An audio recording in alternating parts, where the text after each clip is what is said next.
işbirlikçilerini yese, ümitsizliğe sevk eden alemlerin Rabbi olan Allah'a hamdolsun. Tekbir!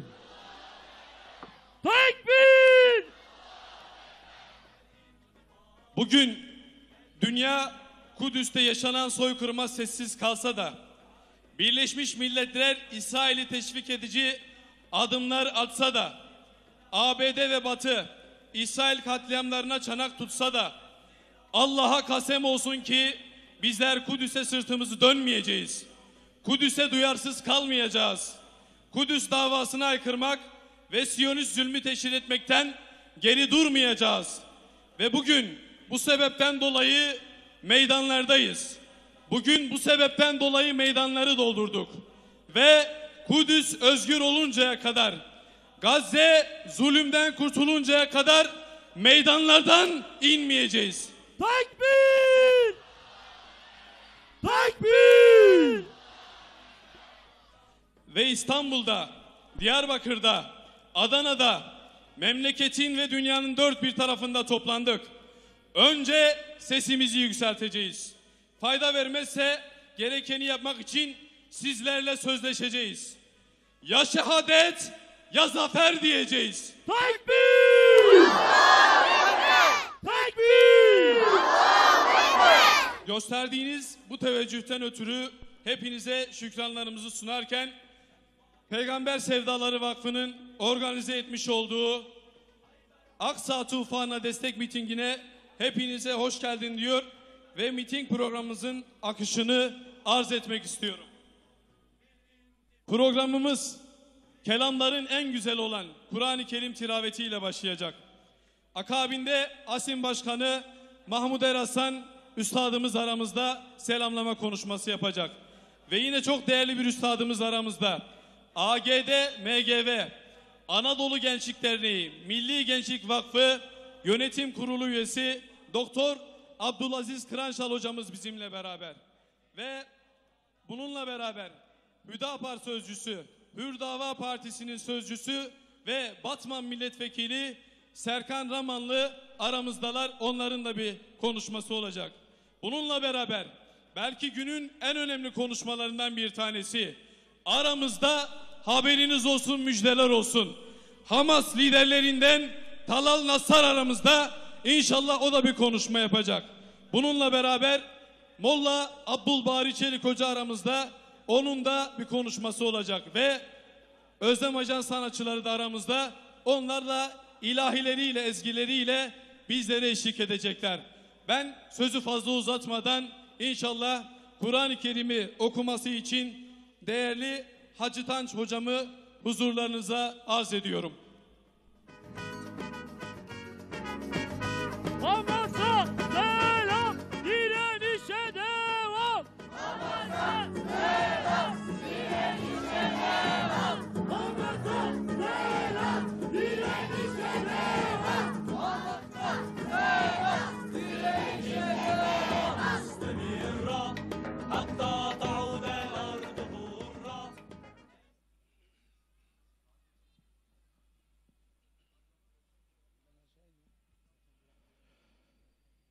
أعوذ بالله من الشيطان الرجيم.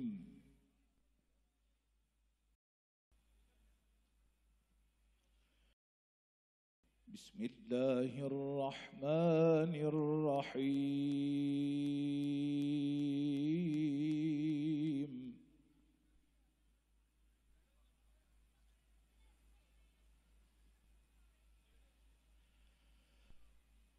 يا أيها الذين آمنوا استعينوا بالصبر والصلاة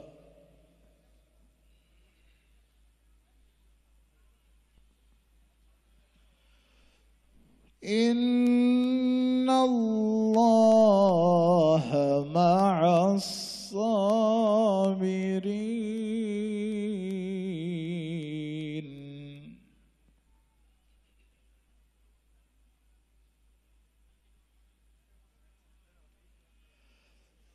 ولا تقولوا لمن يقتل في سبيل الله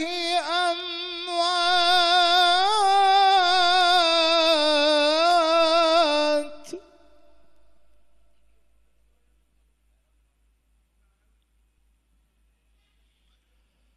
بل أحياء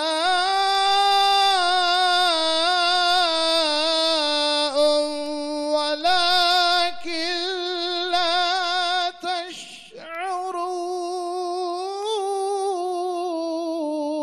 تشعرون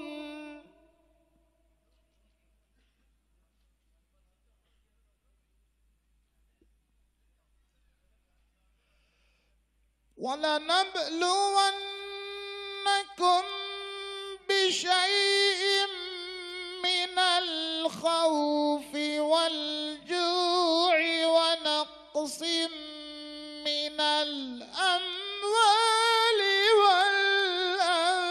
والأنفس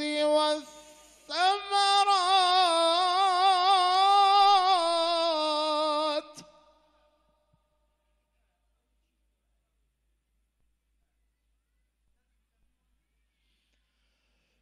وبشر الصابرين الذين إذا أصابتهم مصيبة قالوا إنا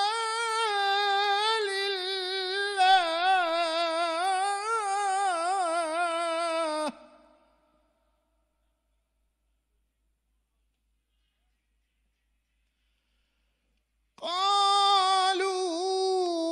قالوا إنا لله وإنا إليه راجعون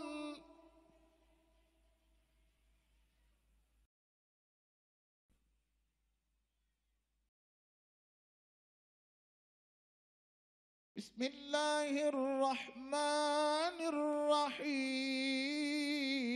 الرحيم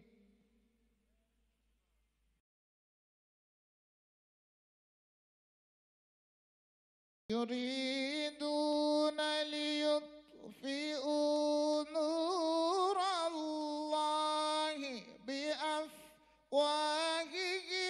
والله متم نوره ولو كره الكافرون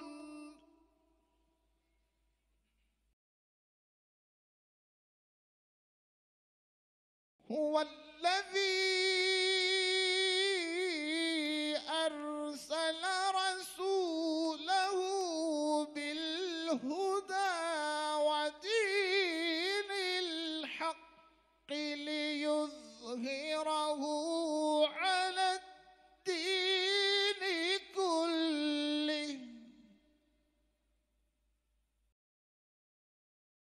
ولو كره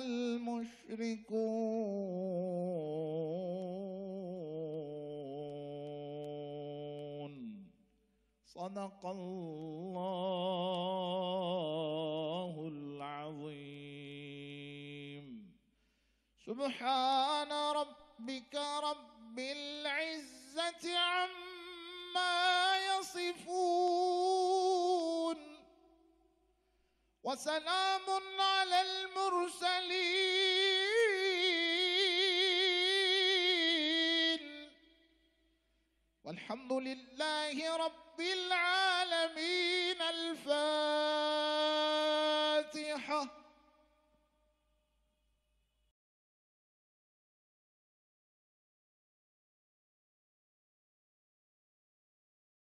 Hamas'a selam, direnişe devam.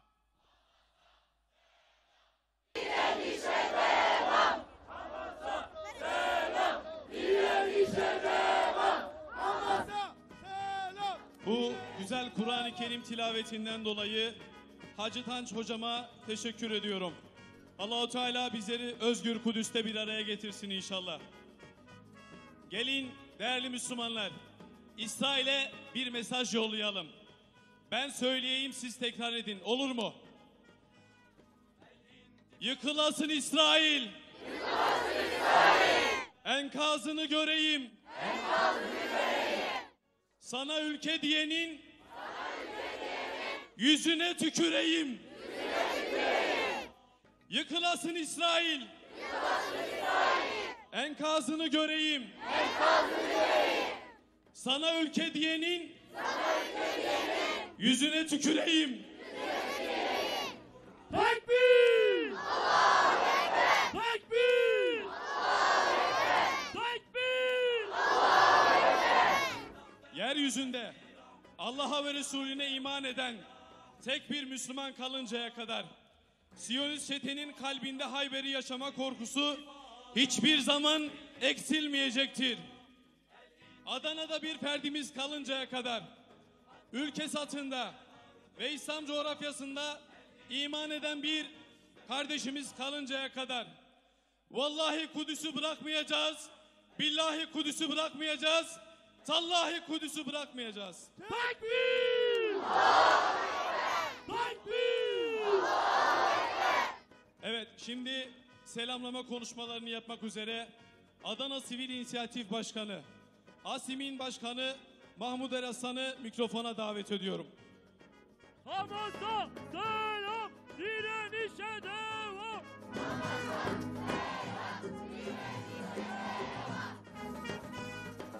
أطفال خلف الحدود فحجارتهم كالرعود أطفال خلف الحدود فحجارتهم كالرعود حيبر حيبر يا يهود Selamünaleyküm. İsrail vuruyor. Terör devleti vuruyor. İsrail 2 haftadır Gazze'yi havadan, karadan, denizden vuruyor. İsrail Gazze'yi terk edin diyor. Gazze'lilerin bir kısmı yola çıkıyor. Bu kez konvoyu vuruyor. Gazze'liler geri dönüyor. Bu kez güvenli diye girdikleri hastaneyi vuruyor. Camileri vuruyor. Okulları vuruyor terör devleti. Kahrolsun İsrail! İsrail! Kahrolsun İsrail! Kahrolsun İsrail! Kahrolsun İsrail! Kahrolsun İsrail! Ve bir ihtiyar bunak ABD'den çıkıyor, İsrail'e gidiyor ve diyor ki İsrail'in kendini savunma hakkı var. Yani katil olay yerinde ve dünya suskun, terör devletini desteklerken maalesef sınırda darbeci Sisi sessiz kalıyor, kapıları açmıyor. İşbirlikçi kukla Mahmut Abbas gösteriye katılan kardeşlerini 50 kişiyi tutukluyor. Ürdün kralı yine aynı kuklalardan biri. Diyor ki çölden yol var. Kırmızı çizgimiz, biz Filistinlileri almayacağız.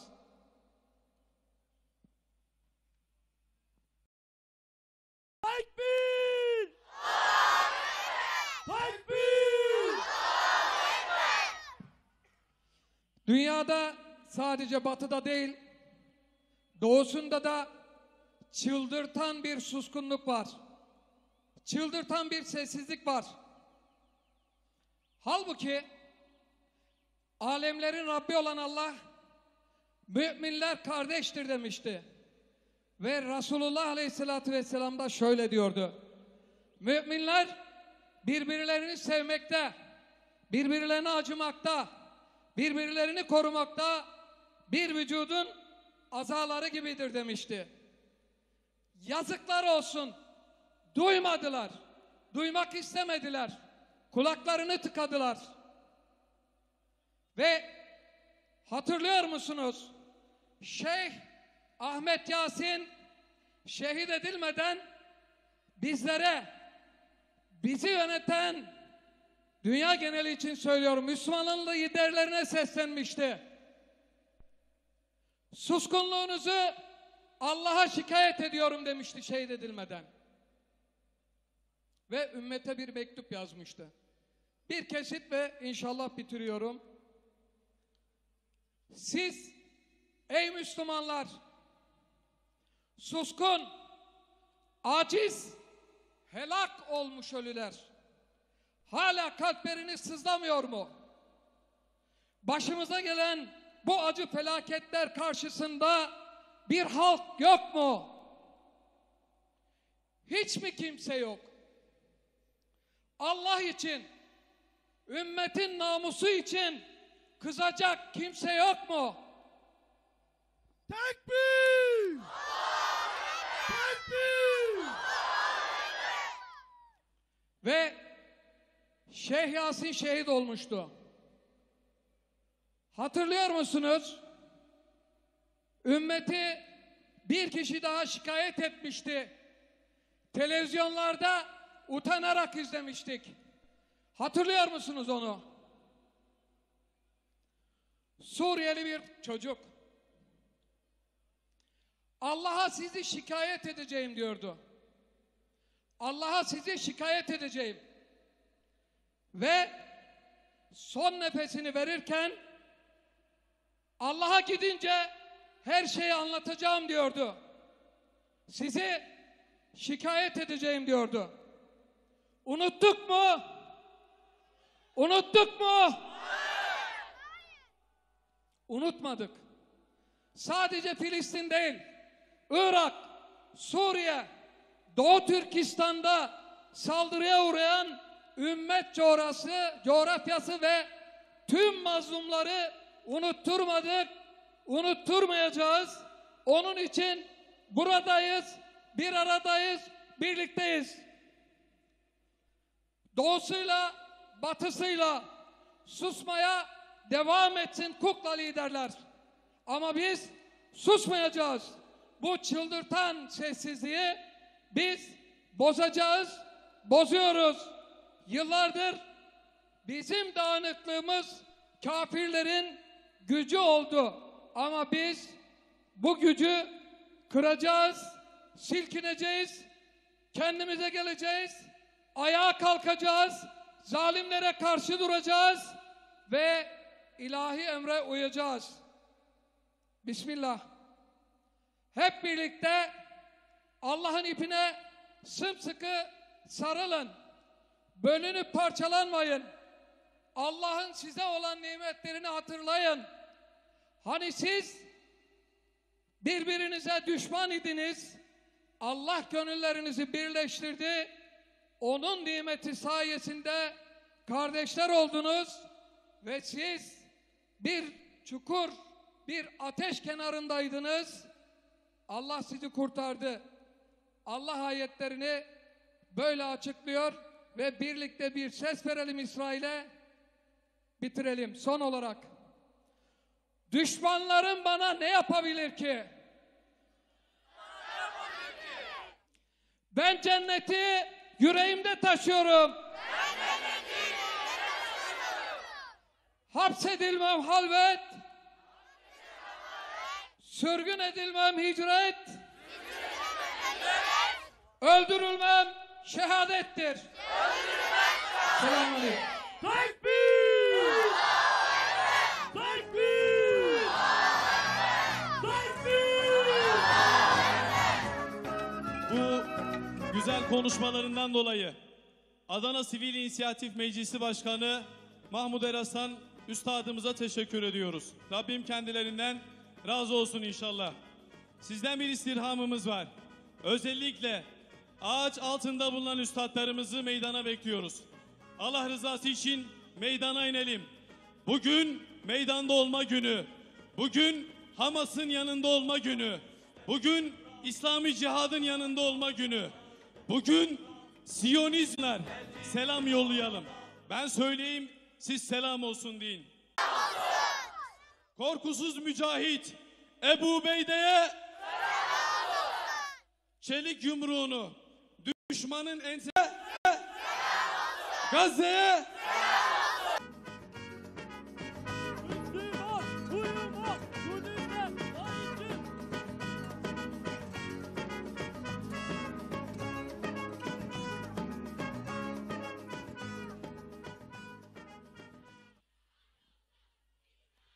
Kahrolsun İsrail! Kahrolsun İsrail! Kahrolsun İsrail! Kahrolsun İsrail! Kahrolsun İsrail! Bismillahirrahmanirrahim. Elhamdülillah. Ve salatu ve selamu ala Resulillah. Ben Müslümanım elhamdülillah. Gazze'de, Filistin'de sızlar. Gözyaşlarım dökün umran. Kimi zaman Muhammed Durra'yımdır.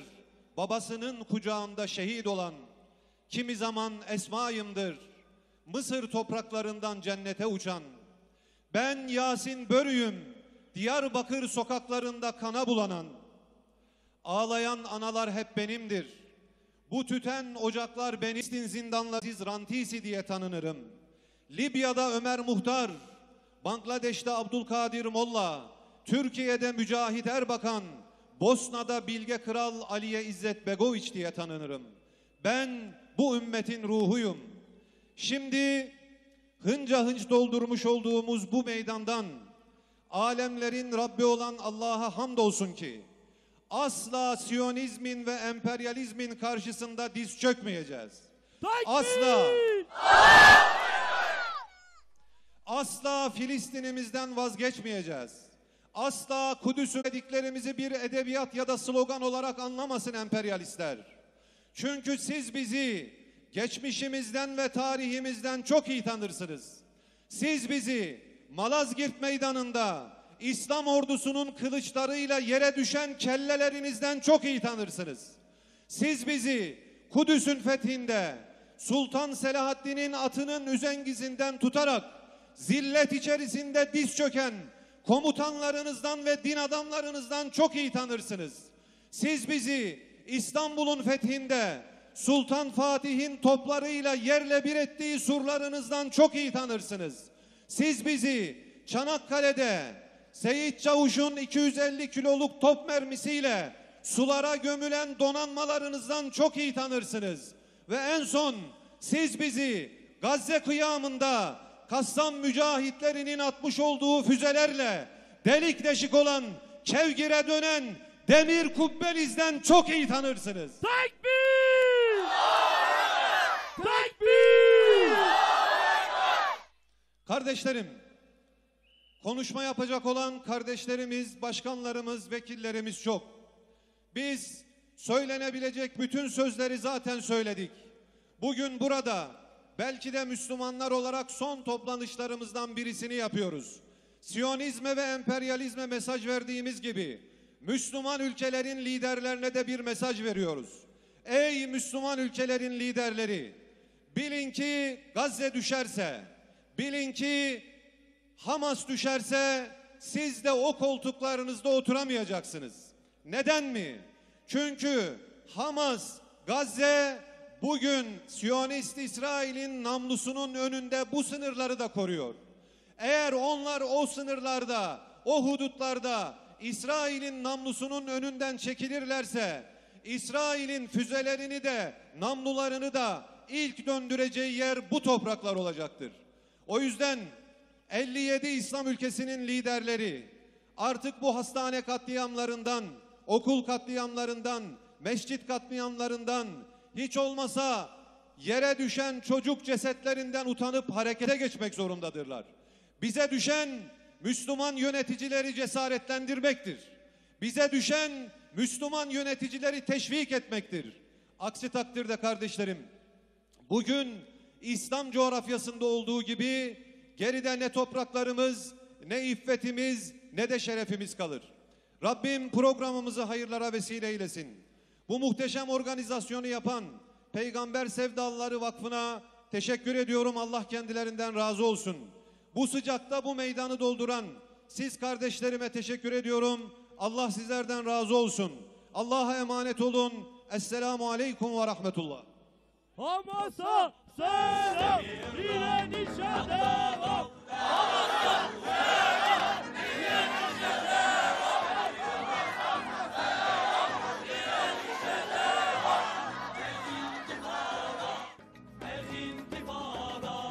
Bu güzel konuşmalarından dolayı Anadolu Gençlik Derneği, Milli Gençlik Vakfı Yönetim Kurulu üyesi Doktor Abdülaziz Kırançal hocama teşekkür ediyorum.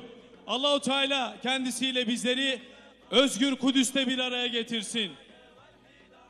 Bize soruyorlar, diyorlar ki niye bu kadar Kudüs'ü konuşuyorsunuz? Sizin farklı coğrafyalarınız yok mu? Sizin kendi coğrafyalarınız yok mu? Biz onlara şunu söylüyoruz. Diyoruz ki Kudüs ve Gazze sapanıyla şiir yazan kahramanların şehridir. Kudüs bizim için her sokağı, her bir taşı buram buram şehadet kopan şehit ve şahitlerin şehridir. Onlara diyoruz ki Kudüs akidedir, Kudüs imandır, Kudüs itikattır. Kudüs İsra'nın sonu, Miracın başlangıcıdır. Kudüs bizim ilk kıblemiz ve ümmetin siyasi başkentidir. Kudüs ve Gazze bugün Adana'dır, İstanbul'dur, Diyarbakır'dır. Yarın Mekke, Medine, Bağdat'tır. Öbür gün Tahran, Şam, İslamabad'tır. Kudüs Hazreti Ömer'in emaneti, Selahaddin Eyyubi'nin rüyası, Kanuni Sultan Süleyman'ın mirası, Abdülhamit Han ve 2 milyar ümmetin davasıdır. Tekbir! Yani Kudüs aşktır, sevdadır, vazgeçmemektir, direniştir. Ve Cenk, cihat, şehadet! Cenk, cihat, şehadet! Cenk, cihat, şehadet! Cenk, cihat, şehadet! şimdi de Filistin için, Gazze için, Kudüs için marşlarını söylemek üzere Özlem Ajan sanatçılarını huzurlarınıza arz ediyorum. Tekbir! Tekbir! Allahu Ekber! Allahu Ekber! Hamas'a selam, direnişe devam! Hamas'a selam, direnişe devam!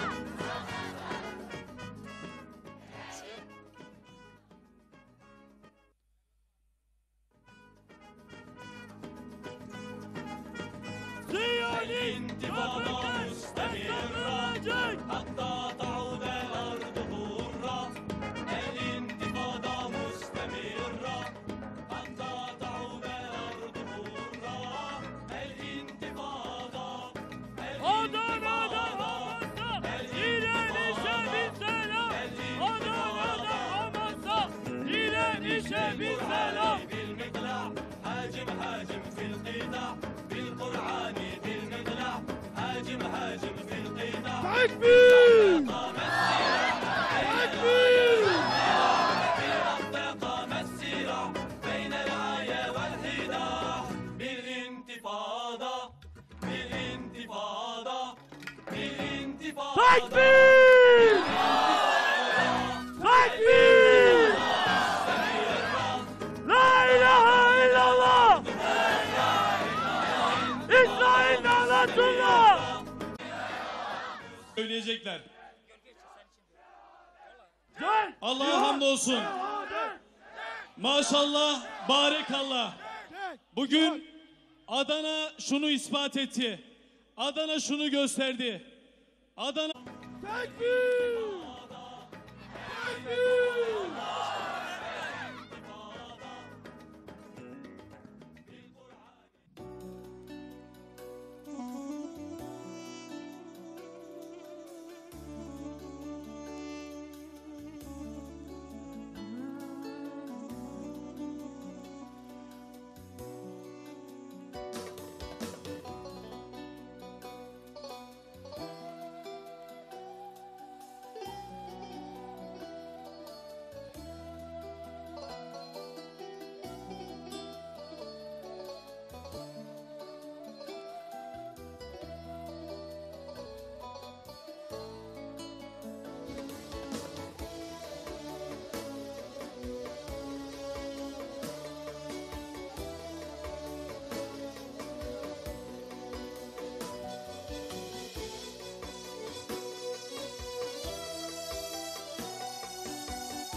Kudurmuş zalim köpekler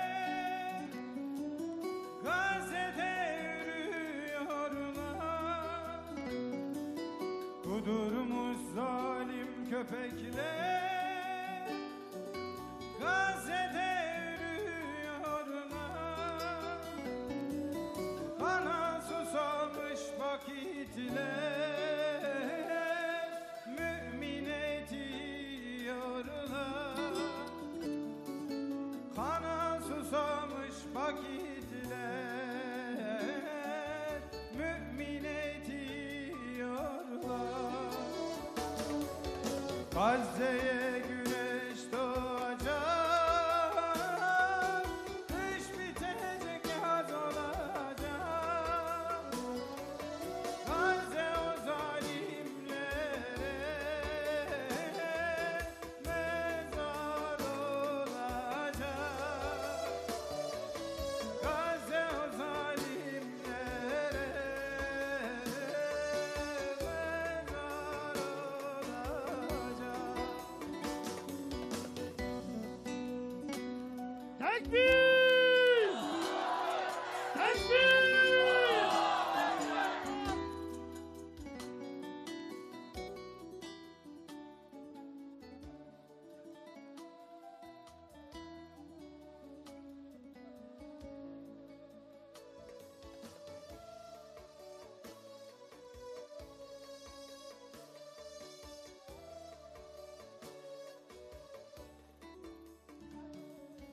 Dayan ey nazlı aksan,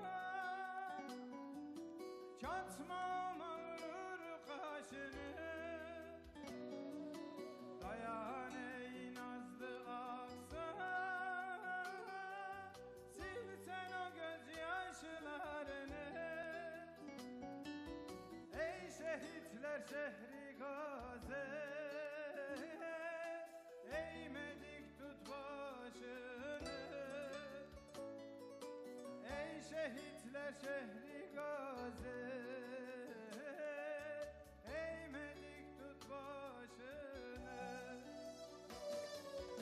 Gazze'ye güneş doğacak, kış bitecek, yaz olacak. Gazze o zalimlere mezar olacak. Gazze o zalimlere mezar olacak. Tekbir! Tekbir!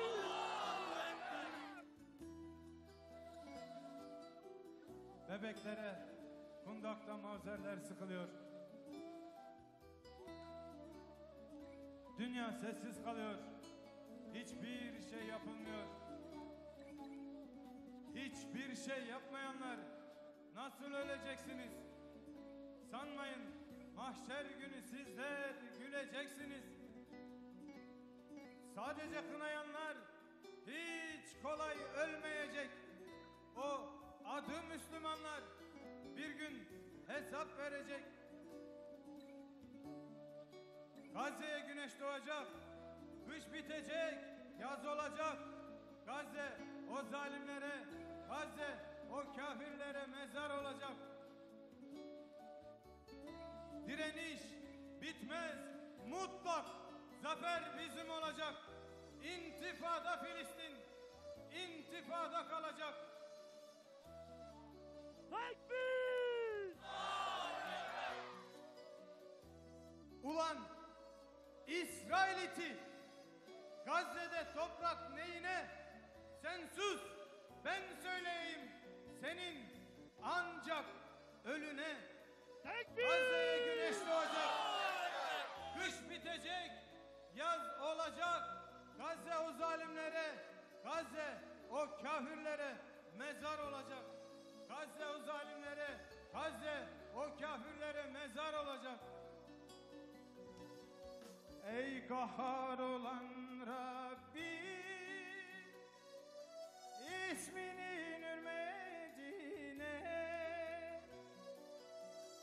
Kahhar olan Rabbim isminin hürmetine Gazze'yi mezar eyle, zalime zulmetine Gazze'yi mezar eyle, zalime zulmetine Gazze'ye güneş doğacak, kış bitecek yaz olacak. Gazze o zalimlere mezar olacak. Gazze o zalimlere mezar olacak. Tekbir! Tekbir! Şu güneşin alnında şuraya gelmişsiniz.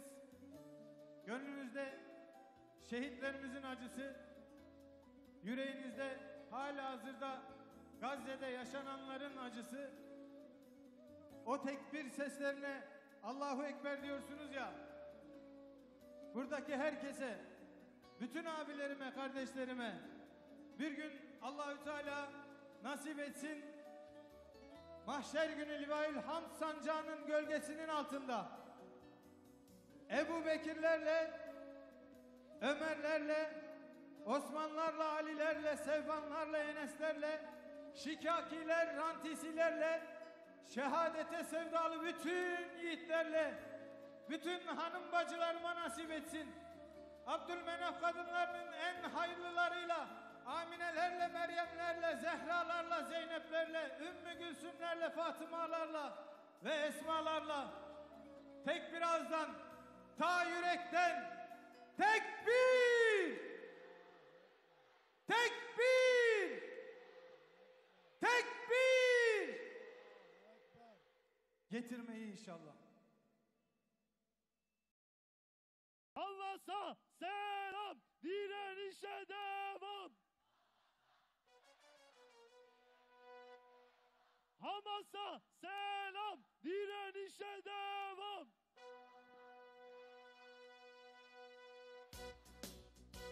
Evet kardeşlerim, bacılarım. Madem Gazze'deki kardeşlerimize moral vermeye geldik, destek olmaya geldik, o zaman mesajımızı en güçlü bir şekilde verelim. Allahu Ekber, üzülmeyiz. Kur'an'ı elden düşürmeyiz. Direniş, zafer bizimdir, gevşemeyiz diyelim. Hep birazdan inşallah. Tekbir! Tekbir! Tekbir!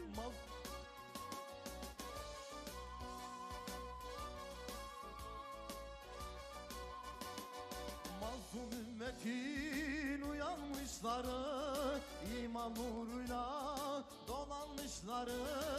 Ey şerefli Filistin'in Müslümanları, zindana karşı sabrı kuşanmışları. Ey şerefli Filistin'in Müslümanları, zindana karşı sabrı kuşanmışları. Hep beraber. Allahu Ekber.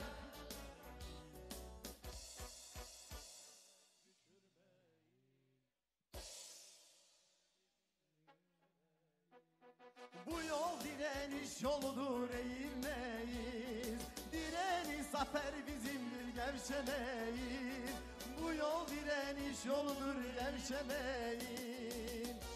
Evet, şehadet parmaklarımızı zalimin gözlerine bata bata kaldırıyoruz. Kelime-i tevhidi, Allahu Ekber'i balyoz gibi zalimin kafasına indire indire getiriyoruz. Tekbir! Tekbir! Tekbir! Allahu Ekber sedasını güçlü bir şekilde inşallah.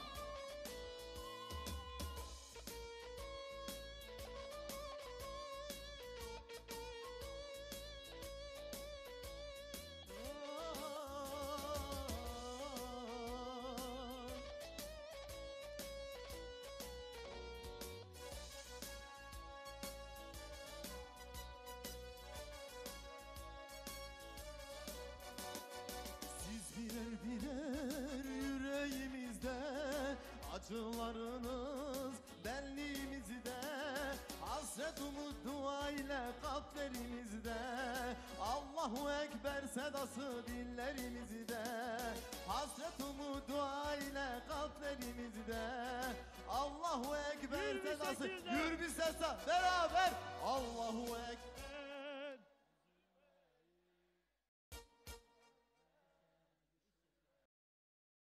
Bu yol direniş yoludur, eğilmeyiz. Direniş zafer bizimdir, gevşemeyiz. Bu yol direniş yoludur, eğilmeyiz. Direniş zafer bizimdir, gevşemeyiz. Takbir! Takbir!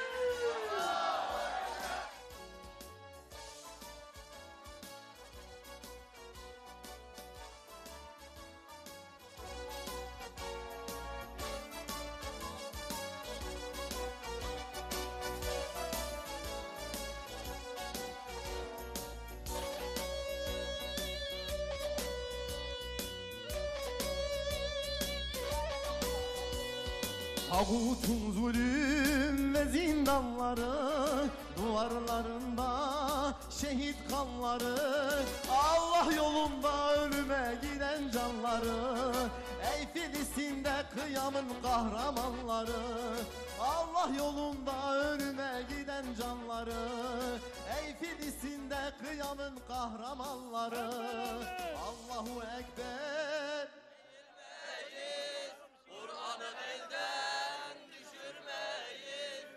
Bu yol direniş yoludur, eğilmeyiz. Direniş zafer bizimdir, gevşemeyiz. Bu yol direniş yoludur, eğilmeyiz. Direniş zafer bizimdir, gevşemeyiz. Son kez Allahu Ekber.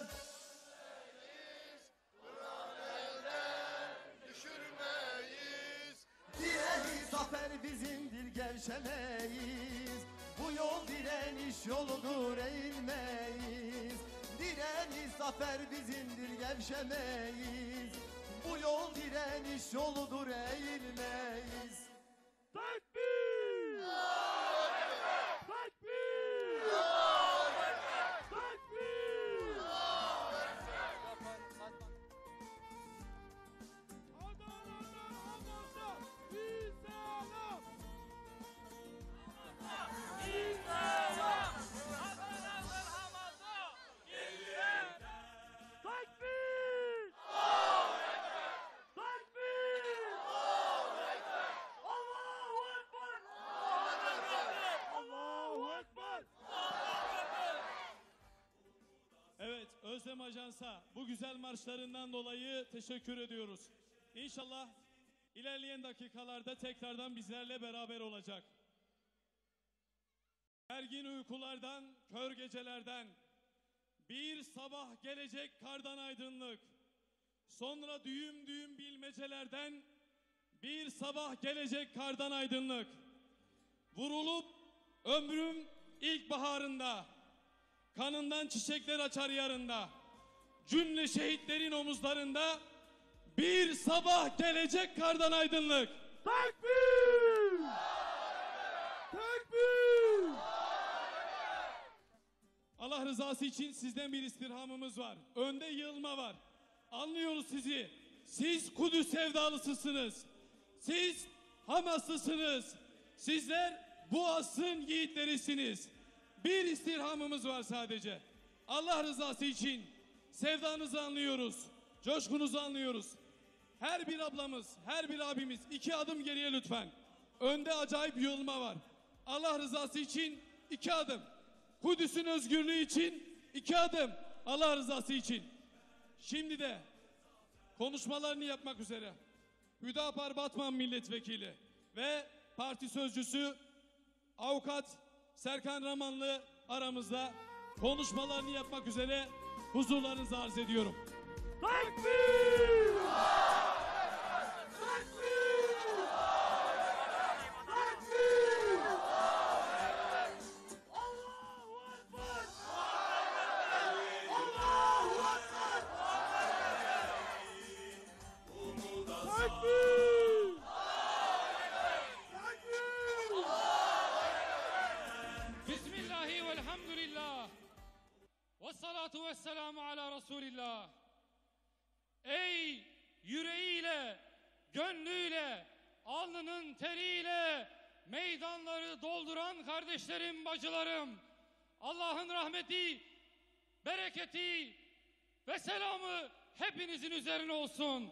Esselamu aleyküm ve rahmetullahi ve berekatuhu. Tekbir! Aziz kardeşlerim, günlerdir gece gündüz Müslüman kıyımına şahit oluyoruz. Günlerdir ufacık bebeklerin parçalanmış cesetlerini ekranlarımızdan görüyoruz. Yüreğimiz sızlıyor, yüreğimiz kanıyor ama maalesef bütün dünya bu kıyıma, bu katliama, bu soykırıma müdahale etmiyor. Bütün dünyanın gözleri önünde Müslüman kardeşlerimiz katlediliyor. Bugün değil elbette.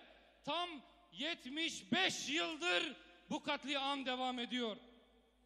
Gün be gün artıyor. Metrekare işgal büyüyor.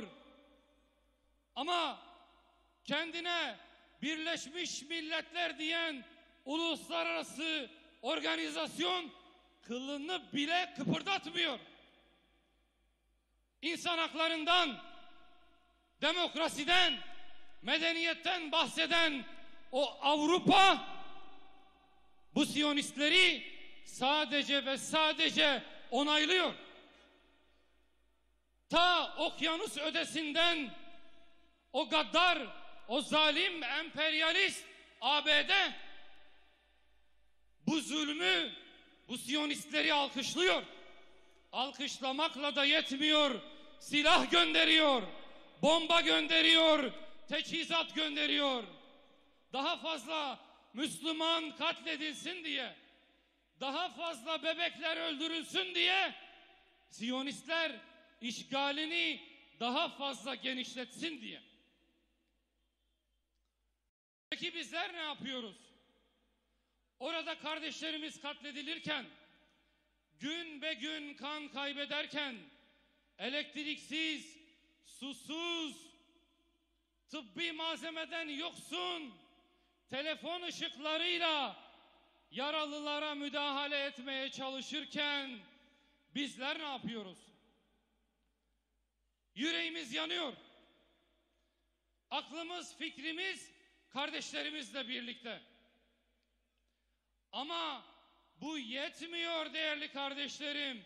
Yetmiyor. Tekbir! Tekbir! Siyonistlere, bu barbar çeteye, ABD'sinden Avrupa'sına bütün o zalim liderler arka çıkıyor. Bakın, hastane bombalanıyor, ses etmiyorlar. Camiler bombalanıyor, hadi Hristiyansınız, ses etmiyorsunuz. Kiliseler bombalanıyor, umurlarında değil. Siyonist Haçlı İttifakı yıllardır Müslümanlara savaş açmış durumda. Bu zalim, bu gaddar devletler de bir an olsun Siyonist'e arka çıkmaktan geri durmuyorlar. Bizler Müslümanlar olarak, Türkiye'li Müslümanlar olarak, partisi fark etmeksizin, dünya görüşü fark etmeksizin, hepimiz Filistin'le dayanışma içerisinde olduğumuzu ilk günden beri ispat ettik. Halen de ispat ediyoruz. Çünkü bu dava parti davası değil. Bu dava bir coğrafyanın davası değil. Bu dava insanlığın davasıdır. Tekbir! Peki o halde bizler nasıl oluyor da bu Siyonist vahşeti durdurmaya güç yetiremiyoruz? Çünkü vahdetten yoksunuz. Çünkü Müslümanlar birlik ve beraberlik içerisinde değil.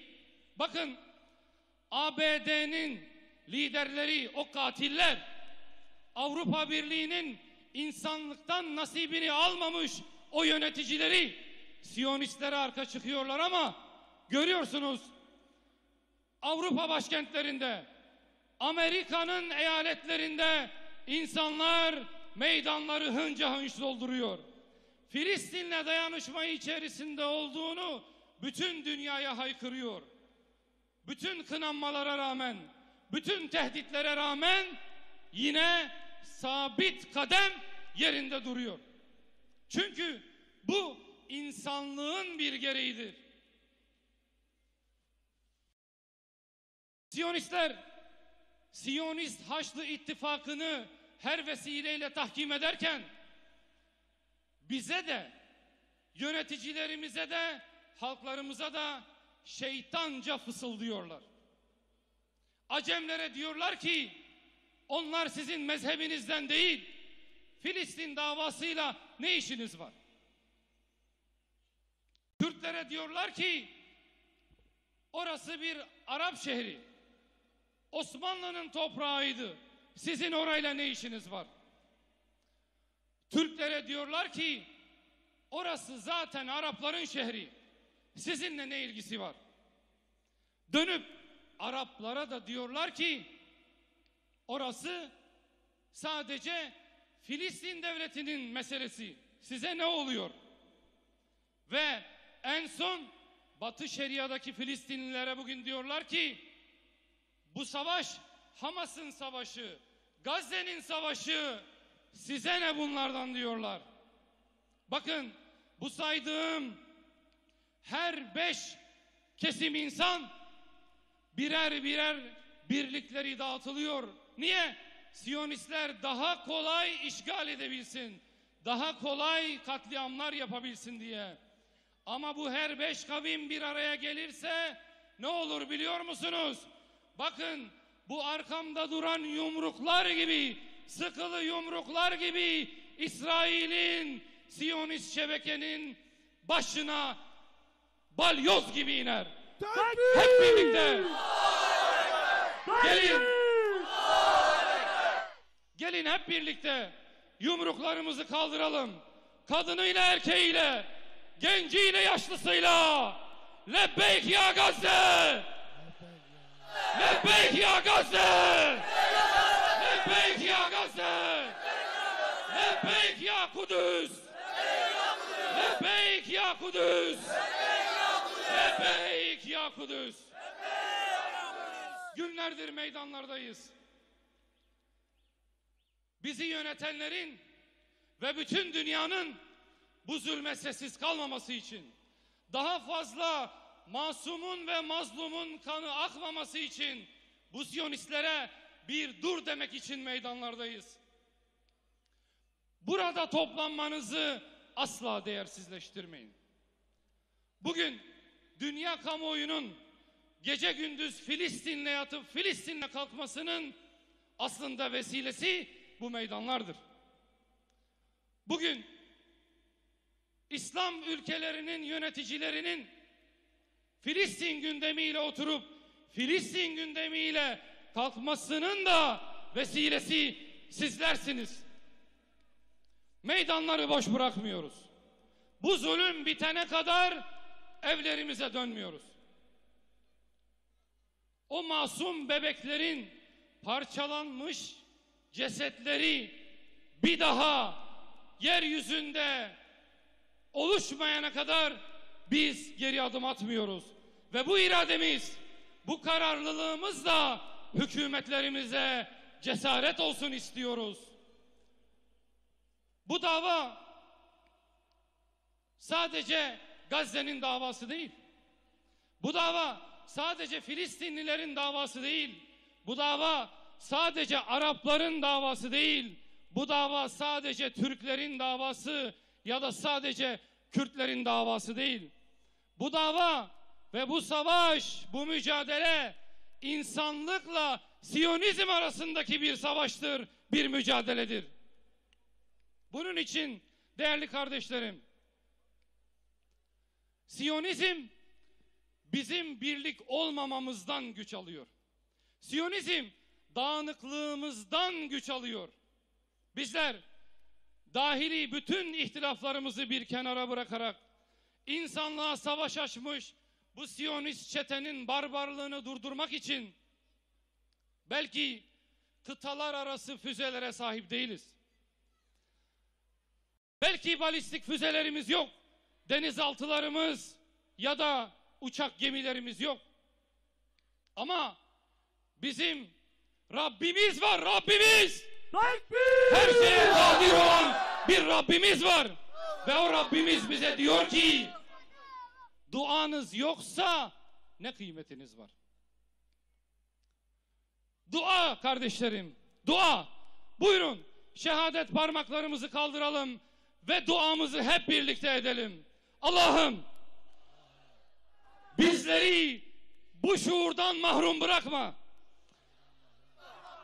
Filistin'e atan kalbimizi zafere kadar durdurma. Ya Rabbi yöneticilerimizden gaflet içerisinde olanlara şuur ver. Ya Rabbi şuurlu olan yöneticilerimize eğer cesaretleri eksikse cesaret ver ya Rabbi. Ya Rabbi yöneticilerimizden cesur olup da imkanı olmayanlara imkan ve kudret ver ya Rabbi. Ve bu Siyonistleri kahru perişan eyle. Çünkü emin olun değerli kardeşlerim, Aksa tufanı gösterdi ki o Mossad dedikleri her şeyi duyan, haşa her şeyi gören o çete, o istihbarat yuvası burnunun dibini göremiyormuş. Aksa tufanı bunu ispat etti. O her türlü silaha sahip, her türlü teknolojiyle donanmış Siyonist barbar çete, haşa her şeye gücü yeter zannediliyordu. Aksa tufanı onları çil yavrusu gibi bir sabah dağıtıverdi. Bizler biliyoruz. Eğer yeryüzünde ehli vicdan olanlar bir olursa, Müslümanlar vahdetini gerçekleştirebilirse bu Siyonistler bu barbarlıklarını devam ettiremezler. O halde hep birlikte bu zulüm bitene kadar bize de rahat yok. Bakın Avrupa sürekli bize neyi satıyordu? İnsan hakları, özgürlük, demokrasi, hepsi palavra. Demokrasi sadece onlar gibi düşünenler içindir. İnsan hakları sadece onların çerçevesinde olanlar içindir. Ve özgürlük sadece ve sadece kendileri gibi düşünenler içindir. Ukrayna Savaşı sebebiyle Rusya Devlet Başkanı'na yakalama kararı çıkaranlar, vahşetin büyüğünü sergileyen Siyonist katillere hiçbir yaptırım yaptılar mı? Safımızı belli etmek için buradayız. Filistin'in tarafındayız. Biz Hamas'ın tarafındayız. Biz mazlumun tarafındayız. Zalime muhabbet göstermiyoruz. Zalime sevgi beslemiyoruz. Allah hepinizden razı olsun. Ecrinizi kat be kat arttırsın. Son olarak sizden son bir ricam var. Değerli kardeşlerim, günlerdir duyuyorsunuz. Filistinli, Gazze'li kardeşlerim ölümden korkmuyor. Ve dillerinde tek bir dua var. Gelin o duayı hep beraber tekrar edelim ve Filistinli kardeşlerimizle olan dayanışmamızı da bu vesileyle yeniden haykıralım. Hasbunallah ve ni'mel vekil, ni'mel mevla ve ni'mel nasir. Hasbunallah ve ni'mel vekil, ni'mel mevla ve ni'mel nasir. Hasbunallah ve ni'mel vekil, ni'mel mevla ve ni'mel nasir. Esselamu aleyküm ve rahmetullahi ve berekatuhu.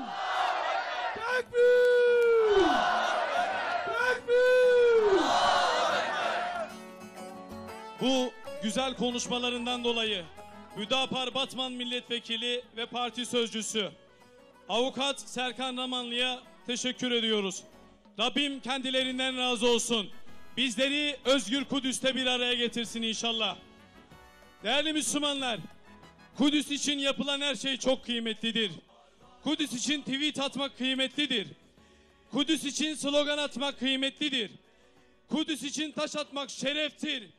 Kudüs için Siyonist haydutlara kurşun atmak izzettir. Tekbir! Tekbir! Gelin 3 şey daha yapıp Gazze'li kardeşlerimize, Kudüs'lü kardeşlerimize, Filistinli kardeşlerimize destek verelim. 1. Kudüs özgür oluncaya kadar meydanları boş bırakmayalım. Söz mü? Söz mü? Söz! 2. İsrail ve destekçilerinin mallarını boykot edelim. Söz mü? Söz! Söz mü? Söz! İndirime gitseler de mallarını almıyoruz. Söz mü? Söz! Etekleri tutuşsa, bedavaya verseler mallarını almıyoruz. Söz mü? Söz! Ve 3. önemli mesele. Gazze için, Kudüs için, Hamas için, İslami cihad için, ümmetin özgürlüğü için infak edeceğiz. Söz mü? Söz! Söz mü? Söz! Söz mü? Söz Allah'ın izniyle. Evet değerli Müslümanlar, hani programın başında söylediğim İsmail Haniye'den, Hamas'ın korkusuz liderinden, Siyonizmin ayaklarını titreten İsmail Haniye'den size mesaj var. İnşallah onu okuyacağım. Ama oraya geçmeden çok değerli bir üstadımız aramızda. Hamas liderlerinden Şeyh Talal Nasar aramızda. Şimdi konuşmalarını yapmak için Şeyh'i huzurlarınıza arz ediyorum. Tekbir!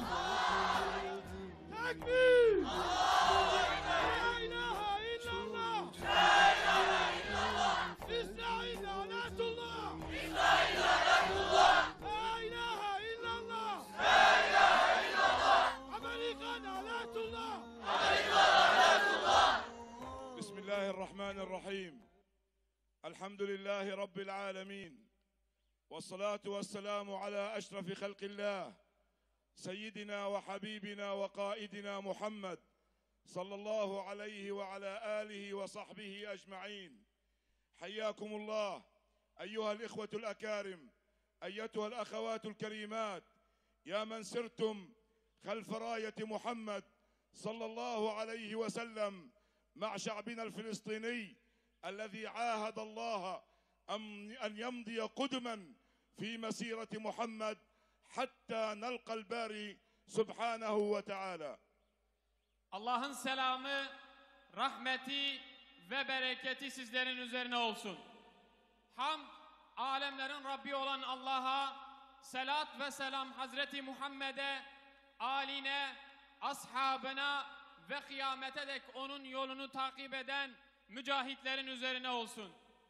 Değerli Adana halkı, siz bugün burada, bu meydanda, aynı zamanda Gazze'de en ön saflarda çatışan mücahitlerin yanında durmak için, özgür Kudüs'te buluşmak için bugün burada toplandınız. عدة رسائل من شعبنا الفلسطيني في قطاعنا الغالي في غزة الإباء.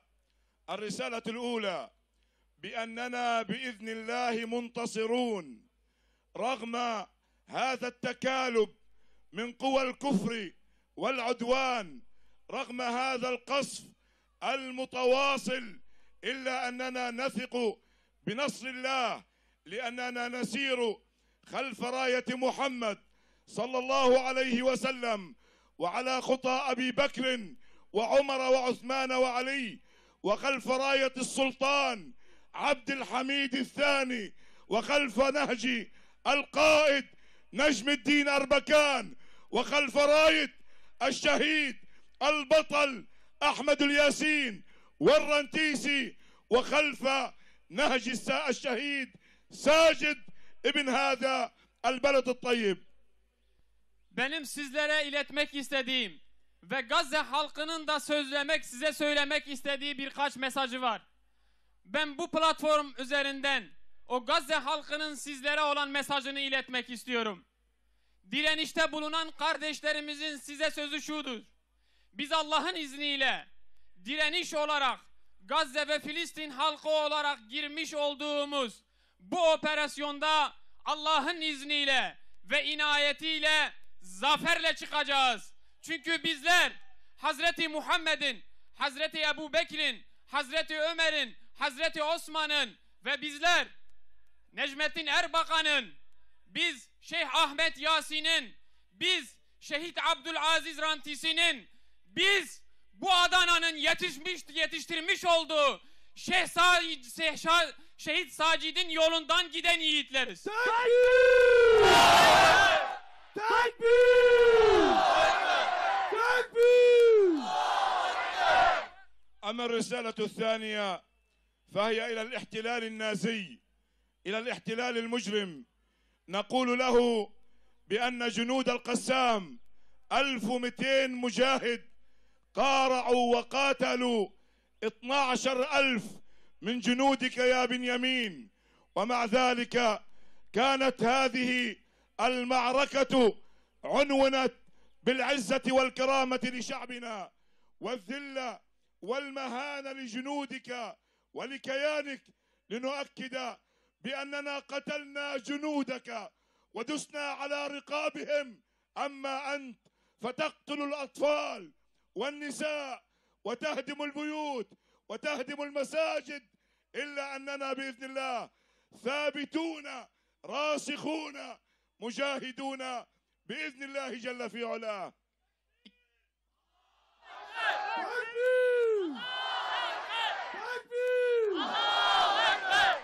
İkinci mesajım da hem İslam ümmetinin evlatları adına hem de direnişi bizzat yürüten mücahitlerin adına terör işgal rejiminedir.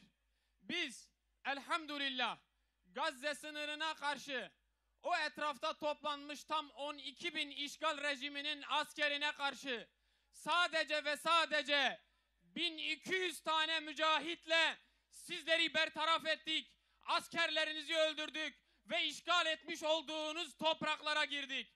Ve biz Allah'ın izniyle bu davamız uğruna bugün yaptığımız girişimde devam edeceğiz. Ve önümüzdeki günler Allah'ın izniyle sadece ve sadece Kudüs'ün özgürlüğü olacaktır. Tekbir! أما الرسالة الثالثة فهي إلى شعوبنا العربية والإسلامية وإلى حكامها، وخاصة إلى الرئيس الطيب رجب طيب أردوغان الذي عودنا أن يقف دائما إلى شعبنا ومع شعبنا الفلسطيني. نقول إلى حكام العرب والمسلمين: ماذا دهاكم؟ لماذا لا تنتصروا إلى نسائنا، إلى شبابنا، إلى أخواتنا، إلى أمهاتنا، إلى قدسنا، إلى أرضنا؟ ما بالكم أعقمت النساء أن تأتي ببطل كصلاح الدين الأيوبي الذي حرر المسجد الأقصى المبارك؟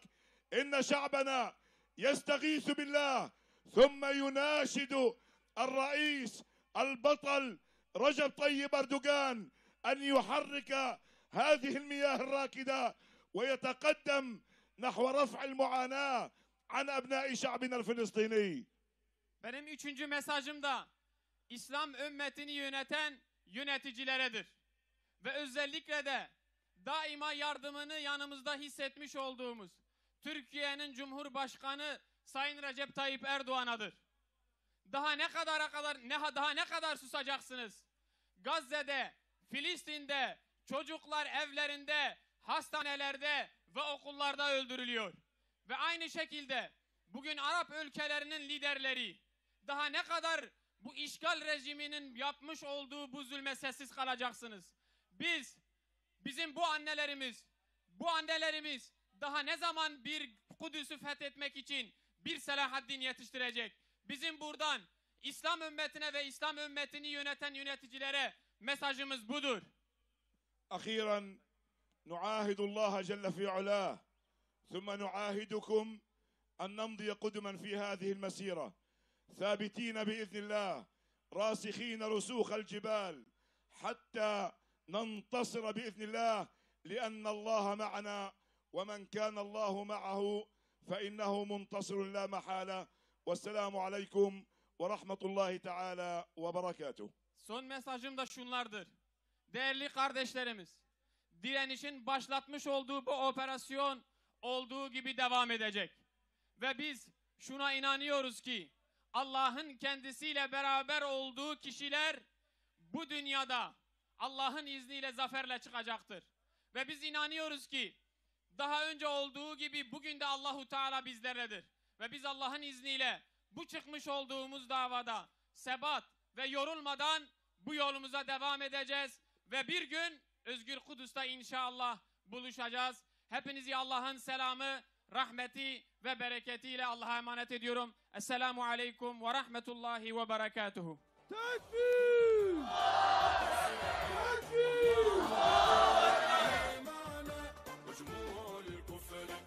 Bu güzel konuşmalarından dolayı Hamas liderlerinden Şeyh Talal Nassar'a teşekkür ediyoruz.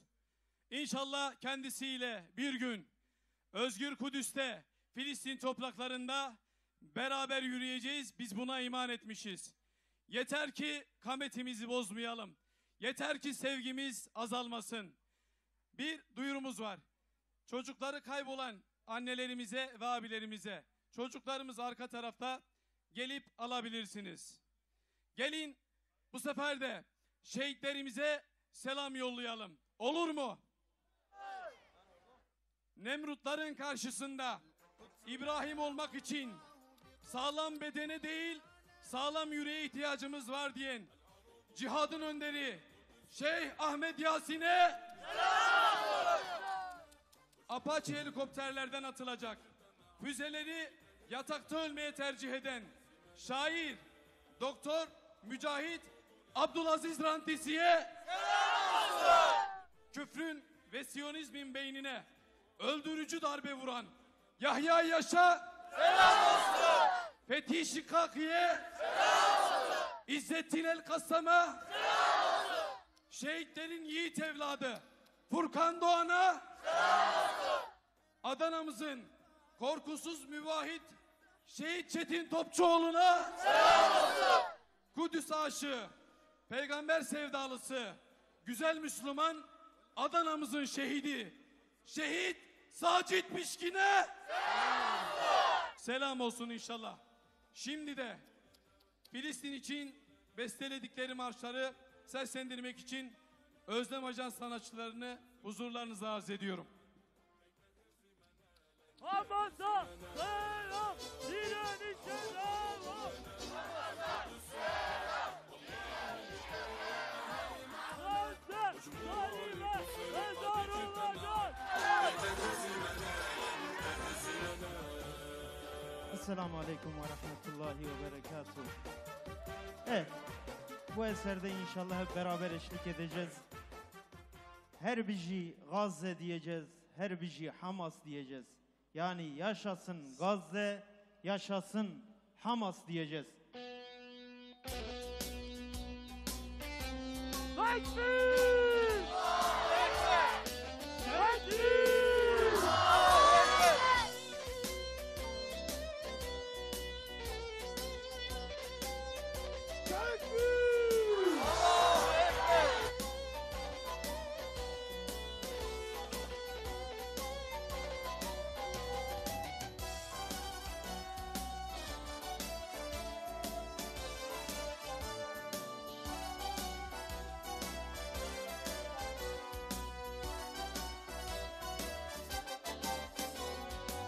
Bajarib navu dengi her biji Gazze, mazlumara rezu rengi her biji Gazze, jiboy İslam dozu cengi her biji Gazze, liber zulmetu astengi,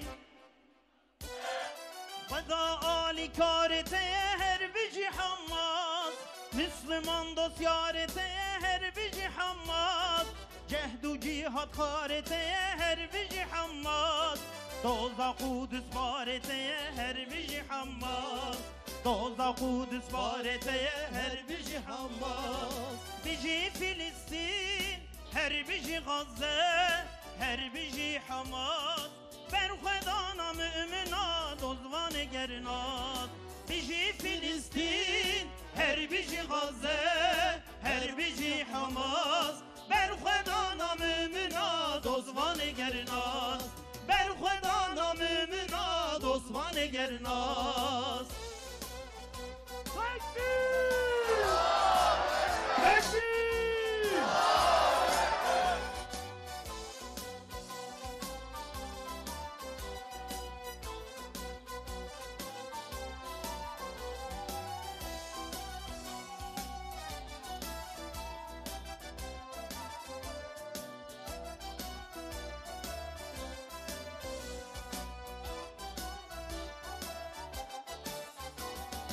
Te ümmetle hevdu civan her bir Gazze. Lidor Kur'an di sacidan elbab iman kelam her bir Gazze. Lidor Kur'an di sacidan her bir Gazze. Te koşina furkhaniye her bir Hamas. Khabatvane imaniye her bir Hamas. Berxedana İslamiye her bir Hamas. Cengu cihat kareteye her bir Hamas. Cengu cihat kareteye her bir Hamas. Bici Filistin her bir Gazze her bir Hamas. Berxedana mümina dozvan gernat. Bici Filistin her bir Gazze her bir Hamas. Berxedana mümina dozvan gernat. Berxedana mümina dozvan gernat.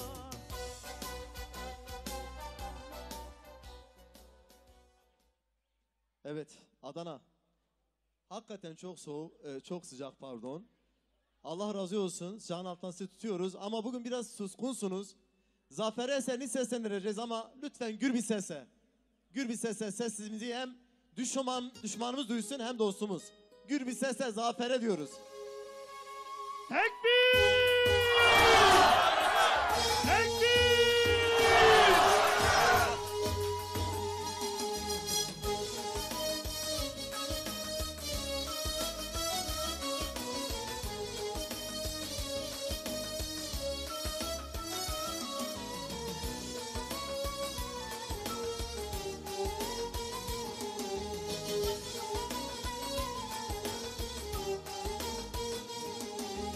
Rahmet elleri esti kurak çöllerde. Gözyaşı sevince dönüştü gözlerde. Rahmet elleri esti kurak çöllerde. Gözyaşı sevince dönüştü gözlerde. Tek hükümran Allah hırpa gönüllerde.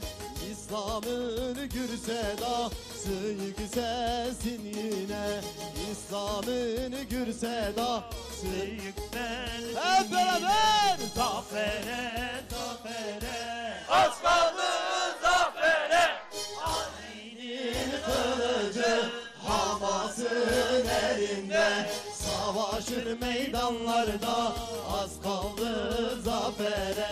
Savaşır meydanlarda az kaldı zafere. Evet Adana, daha gibi ses istiyorum inşallah. Tekbir!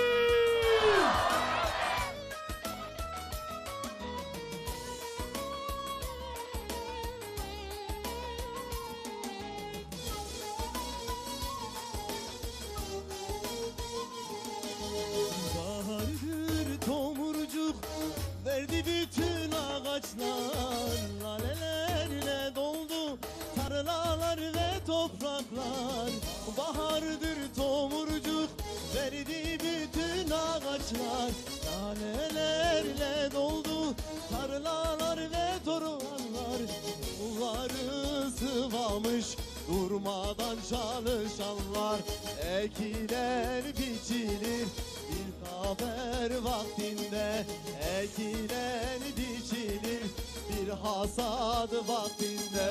Zafere, zafere, Zafere, Ali'nin kılıcı Hamas'ın elinde, savaşır meydanlarda az kaldı. Şimdi sizdeyiz. Zafere, az kaldı zafere. Ali'nin kılıcı Hamas'ın elinde. savaşır meydanlarda az kaldı zafere. Tekbir! Tekbir! Allahu Ekber! Allahu Ekber!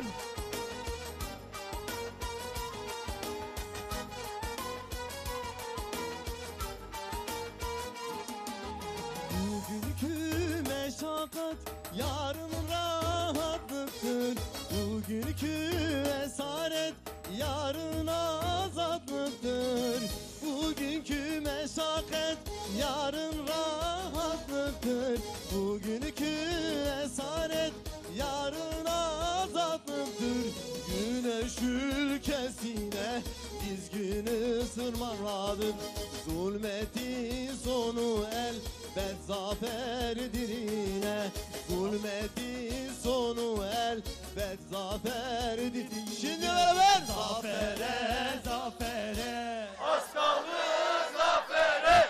Ali'nin kılıcı Hamas'ın elinde.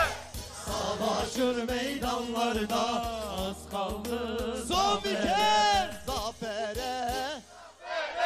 Az kaldı zafere. Ali'nin kılıcı Hamas'ın elinde. Savaşır meydanlarda az kaldı zafere. Savaşır meydanlarda az kaldı zafere. Evet. Harikasın, harikasın Canana. Allah razı olsun. Dilleriniz, elleriniz dert görmesin inşallah. Tekbir! Tekbir! Bu güzel maçlarından dolayı Özlem Ajans sanatçılarına teşekkür ediyoruz. Allahu Teala kendilerinden razı olsun. Değerli Müslümanlar, maşallah barekallah. Allah sizden razı olsun. Bu sıcağa rağmen bu meydanı lebalep doldurduğunuzdan dolayı Allahu Teala sizi cennetine koysun inşallah. Rabbim sizlerden razı olsun. Gelin, bir istirhamımız daha var sizden. Gelin sizinle şimdi sözleşelim. Anneler çocuklarına, öğretmenler öğrencilerine, aktivistler takipçilerine, imamlar cemaatine, STK ve vakıflar gönüllülerine, esnaflar müşterilerine, hocalar kürsülerinden dinleyicilerine 5 şeyi anlatsınlar. 1. Kudüs ve Mescid-i Aksa'nın önemini, neden bizi ilgilendirir onu anlatalım. 2. Hazreti İbrahim'den bu yana süregelen Yahudiliği, Yahudi zihniyetini anlatalım. 3. Yahudilerin tarih boyunca Hazreti Yusuf'a, Hazreti Musa'ya, Hazreti Zekeriya'ya, Hazreti Yakub'a, Hazreti Muhammed Aleyhisselatu Vesselam'a ve Müslümanlara sergiledikleri ihanetleri anlatalım. 4. Siyonizmin ne olduğunu, arz-ı mev'udun, vaat edilmiş toprakların ne olduğunu anlatalım. 5. Siyonistlerin Filistin topraklarından ne zamandan beri işgal etmeye başladılar? Ne için oradalar? Gelin Allah rızası için bunu anlatalım. Söz mü? Söz mü? Söz mü? Söz inşallah. Şimdi de konuşmalarını yapmak üzere İttihadül Ulema Alimler ve Medreseler Birliği üyesi Molla Abdülbari Çelik hocamız aramızda, huzurlarınıza arz ediyorum. Tekbir! Tekbir! Tekbir! بسم الله والصلاة على رسول الله والسلام على عباد الله الصالحين المجاهدين في الغزة والفلسطين. Aziz olan Allah'a hamdolsun. Nasır olan Allah'a hamdolsun. Muiz olan Allah'a hamdolsun. Yahudileri zelil eden, Siyonistleri rezil eden, muzil olan Allah'a hamdolsun. Takbir! Adem peygambere selam olsun. Nuh peygambere selam olsun. İbrahim peygambere selam olsun. Yakup peygambere selam olsun. Nur yüzlü Yusuf'a selam olsun. Zekeriya'ya selam olsun. Yahya'ya selam olsun. İsa'ya selam olsun. Musa'ya selam olsun. Muhammed Mustafa'ya selam olsun. Takbir! Kudüs'ün ilk fatihine Ömer İbnül Hattab'a selam olsun. Atam Selahaddin Eyyubi'ye selam olsun. Kanuni Sultan Süleyman'a selam olsun. Cennet mekan Sultan Abdülhamid Han'a selam olsun. Şeyh İzzettin El-Kasam'a selam olsun. Şeyh Ahmed Yasin'e selam olsun. Abdülaziz Rantisi'ye selam olsun. Salah Şüheda'ya selam olsun. Kassam Tugaylarına selam olsun. Takbir! Muhammed Zayfe selam olsun. Ebu Ubeyde'ye selam olsun. Filistin'e selam olsun. Takbir! Kudüs'e selam olsun. Ve Kudüs için, Ard-ı Mukaddes için, Filistin için yürekleri atan bütün ümmeti Muhammed'e selam olsun. Takbir! Adana'daki Müslümanlara selam olsun. Allah'ın selamı, rahmeti, bereketi, fazileti üzerinize olsun inşallah. Evet, bunak, dinsiz, ihtiyar, bidon kafalı, moruk, moloz, kalbıraş, baktıraş, dinsiz Joe Biden'a lanet olsun. Takbir! Joe Biden'a lanet olsun. Joe Biden'a lanet olsun. Netanyahu'ya lanet olsun. Gazze'de, Filistin'de Müslümanların evlatlarını, çoluk çocuklarını, bebeklerini fosfor bombalarıyla öldüren o katil sürülerine lanet olsun. Avrupa Birliği'nin o merhametsiz liderlerine, Siyonist uşaklarına lanet olsun. Evet Müslümanlar, evet ümmeti Muhammed, وَلَا تَهِنُوا وَلَا تَحْزَنُوا وَاَنْتُمُ الْاَعْلَوْنَ اِنْ كُنْتُمْ مُؤْمِنِينَ. Sakın gevşemeyin, sakın üzülmeyin. Eğer iman etmişsek İnşallah galip biziz. Galip ümmeti Muhammed. Muhammed'dir. Galip! Galip Filistin'dir. Galip Kassam'dır. Galip şehitlerdir. Müslümanlar, güzel insanlar, biz bugünlerden değil, şimdiden değil, biz çoktan beri bu Siyonistleri tanıyoruz.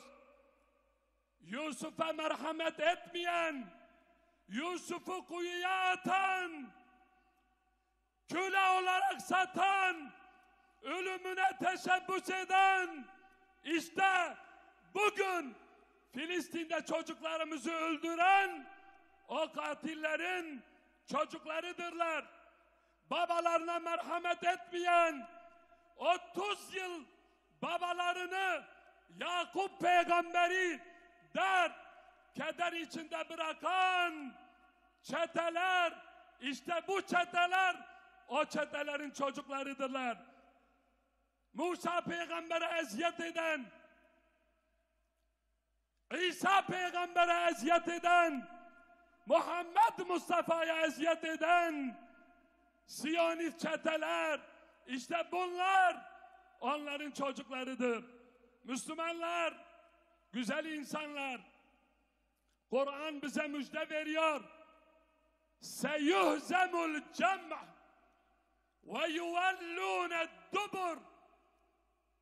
O Gazze'de, Filistin'in topraklarında işgal etmek için o hırsızlar, o katil sürüleri Allah'ın izniyle yakın bir zamanda mağlup olacaklar. Ve yuvellûne dubur. Sırtlarını çevirip nereden gelmişlerse defolup oraya gidecekler Allah'ın izniyle. Tekbir! La ilahe illallah! La ilahe illallah! İsrail lanetullah! La ilahe illallah! Amerika lanetullah! Lanetullah! Müslümanlar, güzel insanlar, 1950'lerde İstanbul, evet, İsrail'in konsolosu Diyanet İşleri Başkanlığı'ndan randevu talep ediyor. Diyanet İşleri Başkanı Ahmet Seki Aksakal ile görüşmek istiyor. Tabii başkan bir mana veremiyor. Niye bu adam, bu Siyonist niye bizimle görüşmek istiyor? Ve Siyonist konsolos Diyanet İşleri Başkanı ile görüşüyor. Ve böyle istihza ederek, dalga geçerek şöyle diyor. Diyor, Sayın Başkan, sizin peygamberiniz böyle bir hadis rivayet etmiş. Müslümanlarla Yahudiler arasında bir savaş olmadan asla kıyamet kopmayacak demişti. Hatta taşlar, ağaçlar, hiçbir şey Yahudileri korumayacaklar. Taşlar dile gelecek, ağaçlar dile gelecek. Ey Müslüman, benim arkamda bir Yahudi var, gel onu öldür diye sizin peygamberiniz böyle bir şey söylemişti. Yahudi konsolos bunu Diyanet İşleri Başkanlığı'na soruyor. Sadece diyor, işte garkat ağacı bizi koruyormuş. Yani nerede o peygamberinizin hadisi? Bak, biz devlet olduk, biz Filistin'e geldik, biz burada devlet olduk, devlet kurduk, herkes bizden korkuyor. Sen bu hadisle ilgili bize ne söyleyeceksin?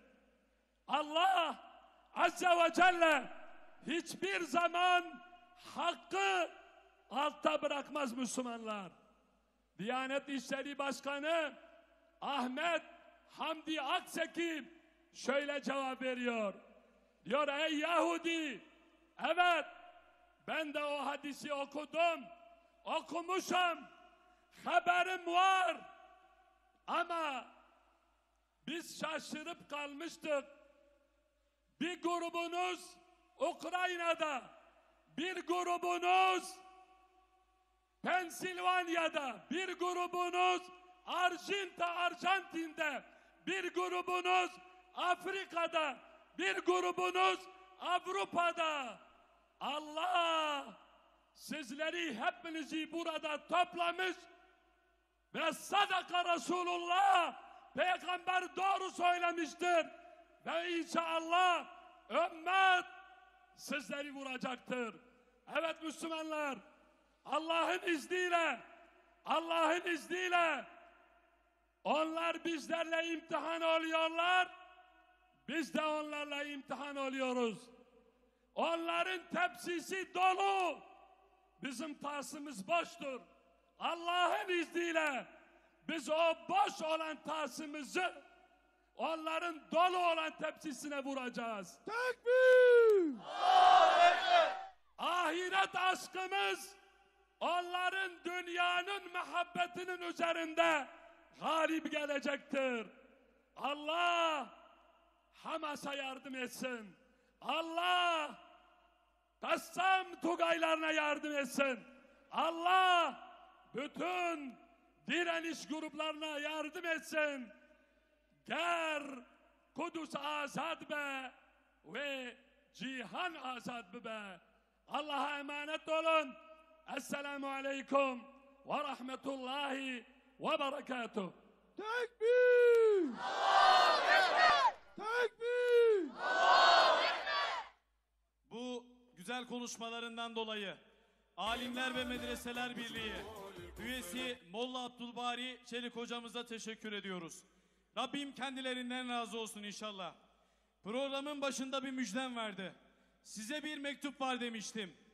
Hamas'ın, direnişin yiğit büro başkanı İsmail Heniye'den size mesaj var. Gelin bakalım bize ne mesaj yollamış. Bismillahirrahmanirrahim. Ey sevgili özgür kardeşlerim, ey şerefli topluluk, ey Selahaddin el-Eyyubi'nin ve Fatih Sultan Mehmet'in torunları. Allah'ın selamı, rahmeti ve bereketi üzerinize olsun. Bugün Filistin halkının dünyadaki bütün şer güçlerinin arkasında durdu. Gaspçı ve kibirli düşmana karşı İslam ümmetinin mukaddesatını, vatanlarını ve dinlerini savunmak adına büyük bir fedakarlık örnekleri gösterdiği hak ve batıl arasındaki en büyük savaşlardan birini yaşıyoruz. Halkımız 75 yıldır işgal altında acı çekiyor ve Siyonist işgalcilerin mukaddesatımıza olan baskıları devam etti. Gazze şeridindeki halkımızı muhasara altında tutmaya devam ettikleri gibi kutsal yerleri kirletmeye, çocukları, kadınları ve yaşlıları katletmeye de devam ettiler. Ve dünya bu saldırganlığı engellemek için harekete geçmedi. İşte Gazze tarafından bu işgalci mücrimlere karşı 7 Ekim'de bir karşılık verildi. İşgalcilerin onca vahşetine ve düşmanın katil ve vahşi tabiatını yeniden gözler önüne koyan suçlarına rağmen sizleri direnişin, savaşın gidişatına yön verdiği müjdesiyle müjdeliyoruz.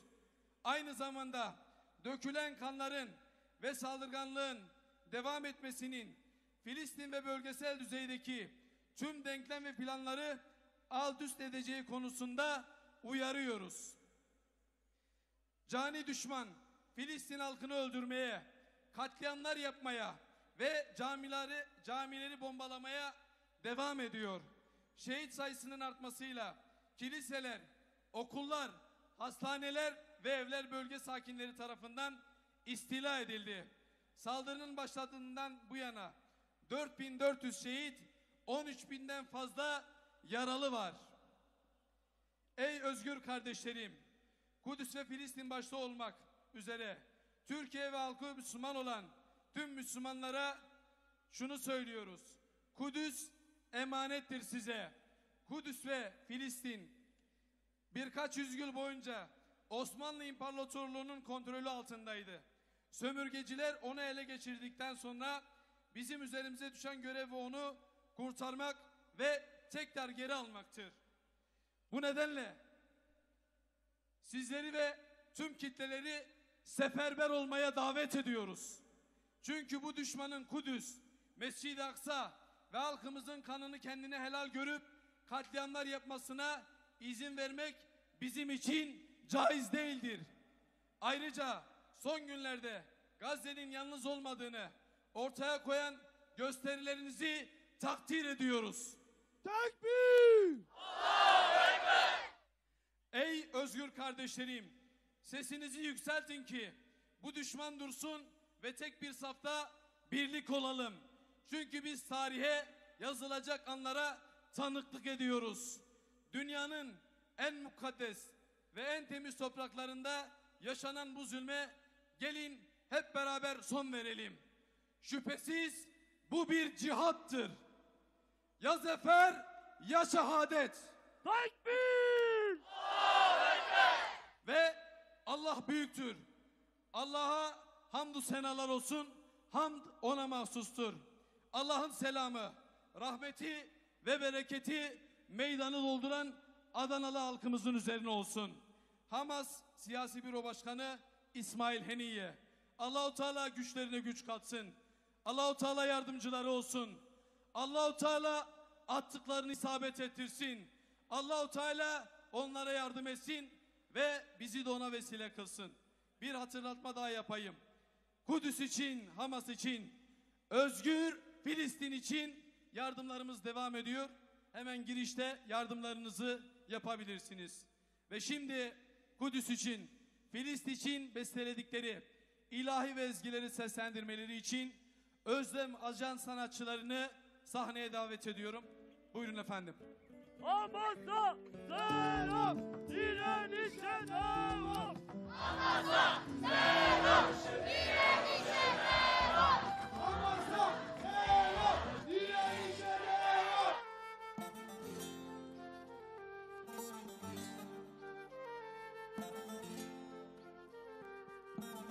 Tekbir! Tekbir!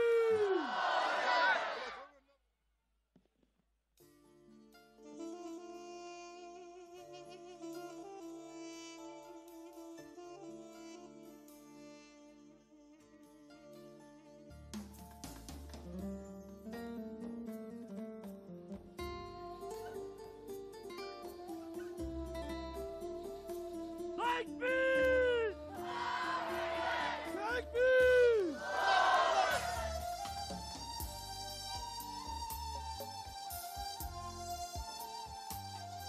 Bir gün Ramallah'ta bir Türk heyet yürümektedir. Yürürlerken iki tane bayan görürler. Bayanın bir tanesi hayli bitkin düşmüş, ağlıyor. Diğeri onu teselli ediyor. Heyetteki abilerden bir tanesi yanlarındaki tercümana soruyor. Diyor ki, sorar mısın bu kadınlar burada ne yapıyor, niçin ağlıyorlar? Kadının bebeğini öldürmüşler. Az ilerideki hastanenin morgundan da kadının eşi bebeğin cesedini almaya gitmiş, kadına getirecek. Bir süre sonra geliyor eşi ve kanlı bir kundakta kadının kucağına veriyorlar bebeği. Kadın kucağına alınca çöküyor dizlerinin üzerine. Bir ara başını kaldırıyor ve yanındaki diğer bayana bir şeyler söylüyor. Tercümana soruyorlar, ne dedi? Demiş ki, bacım ciğerim yanıyor, kokusunu duyuyor musun? Hissediyor musun? Bunu bana o olayı yaşayan o abi anlatmıştı. Bu olayın üzerine bir eser yapmıştım. Bu eseri dinleyeceksiniz. Eser Gül Kırmızı Olur Anne diyecek. Tüm Gazze'li annelere armağan olsun. Tekbir! Allahu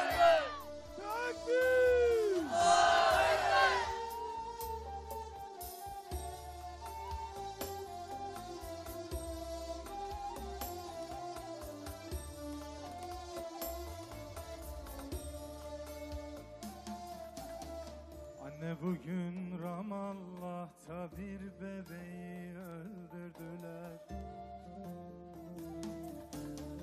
Kanlı kundağına sardılar, annesine verdiler. Anne bugün Ramallah'ta bir bebeği öldürdüler. Kanlı kundağına sardılar, annesine verdiler. Beni de sana verseler, al kanlar içinde anne. Sakın üzülme, ağlama, gül kırmızı olur anne. Beni de sana verseler, al kanlar içinde anne. Sakın üzülme, ağlama, gül kırmızı olur anne. Gül kırmızı olur anne, gül kırmızı olur anne. Ben senin gülün değil miyim? Gül kırmızı olur anne. Gül kırmızı olur anne, gül kırmızı olur anne. Ben senin gülün değil miyim? Gül kırmızı olur anne.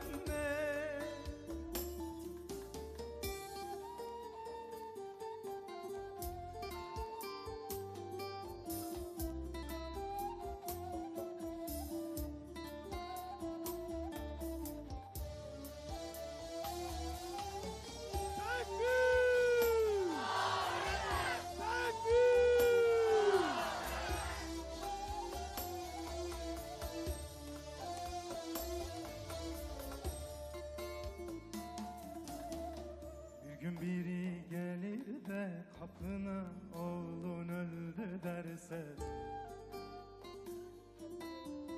sakın üzülme, ağlama, şehit de ölürmüş de. Bir gün biri gelir de kapına Ender öldü derse, sakın üzülme, ağlama, şehit de ölürmüş de. Beni de sana verseler, al kanlar içinde anne. Sakın üzülme, ağlama, gül kırmızı olur anne. Beni de sana verseler, al kanlar içinde anne. Sakın üzülme, ağlama, gül kırmızı olur anne. Gül kırmızı olur anne, gül kırmızı olur anne. Ben senin gülün değil miyim? Gül kırmızı olur anne. Gül kırmızı olur anne, gül kırmızı olur anne. Ben senin gülün değil miyim? Gül kırmızı olur anne.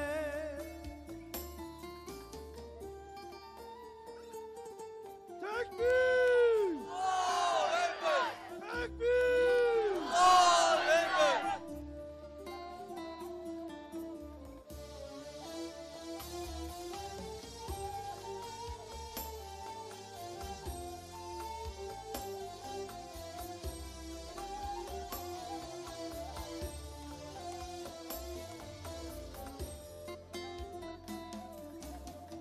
Anne hani beni gül yüzlü yavrum diye severdin. Sonra sarılır gül kokulu oğlum diye öperdin. Anne hani beni gül yüzlü yavrum diye severdin. Sonra sarılır gül kokulu oğlum diye öperdin. Beni de sana verseler, al kanlar içinde anne. Sakın üzülme, ağlama, gül kırmızı olur anne. Beni de sana verseler, al kanlar içinde anne. Sakın üzülme, ağlama, gül kırmızı olur anne. Gül kırmızı olur anne, gül kırmızı olur anne. Ben senin gülün değil miyim? Gül kırmızı olur anne. Gül kırmızı olur anne, gül kırmızı olur anne. Ben senin gülün değil miyim? Gül kırmızı olur anne.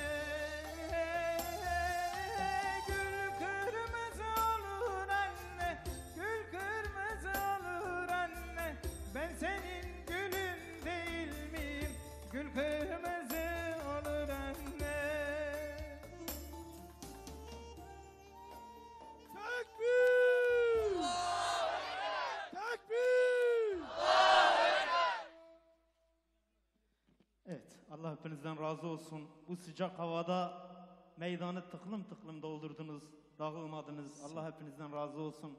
Allah ecrinizi kat kat versin. Evet, son eserle Kutsa Firozu mübarek hoş nişan diyeceğiz inşallah. Bayraklarımızı da kaldıralım. Evet. Takbir! Takbir! Allahu Ekber! Allahu Ekber! Takbir! Kutsa Firozu mübarek hoş nişan.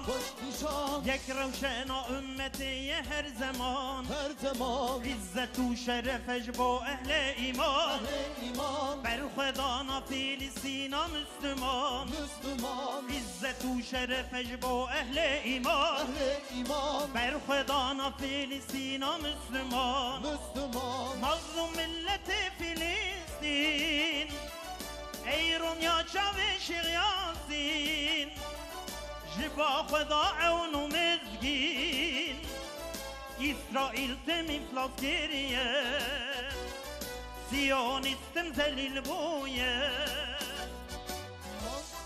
Takbir! Takbir!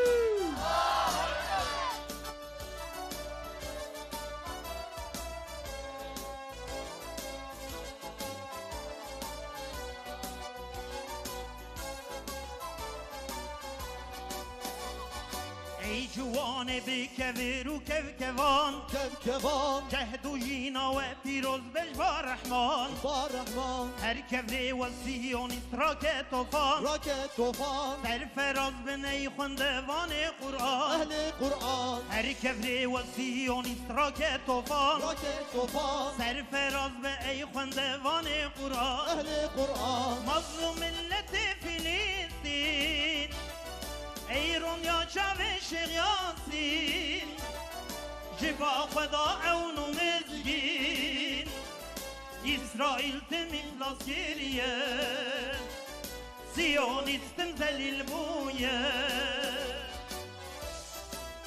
Takbir! Takbir!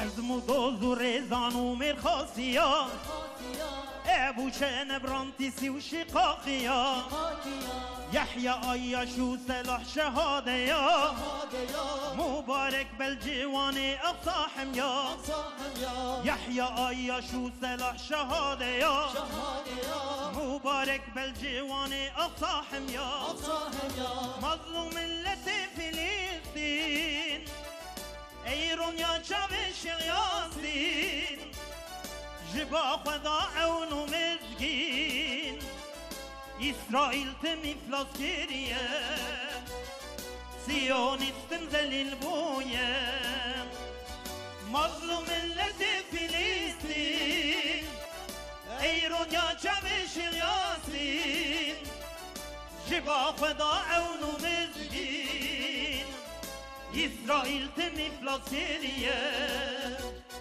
Siyonistim zelil buye Allah razı olsun. Takbir! Takbir! Allahu Ekber! Allahu Ekber!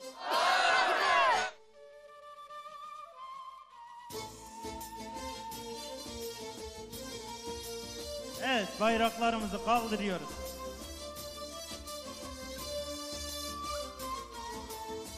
Hep bir azan Gazze'nin mazlumları için sağa dünya sesleniyoruz. Duy dünya diyoruz inşallah. Takbir!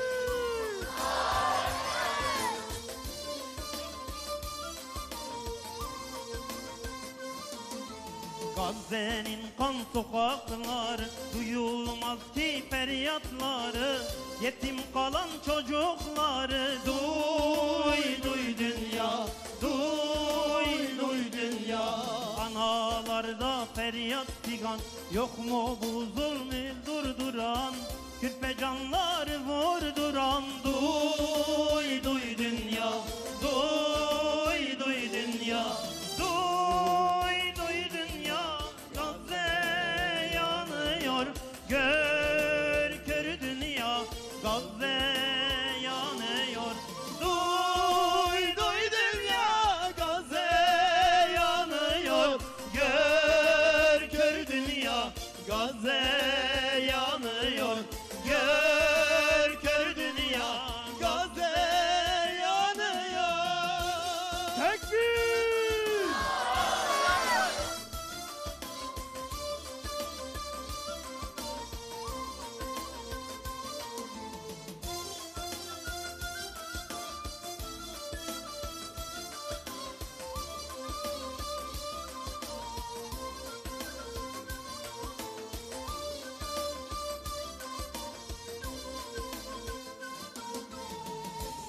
Direniştir zafer, yıkılır bütün engeller.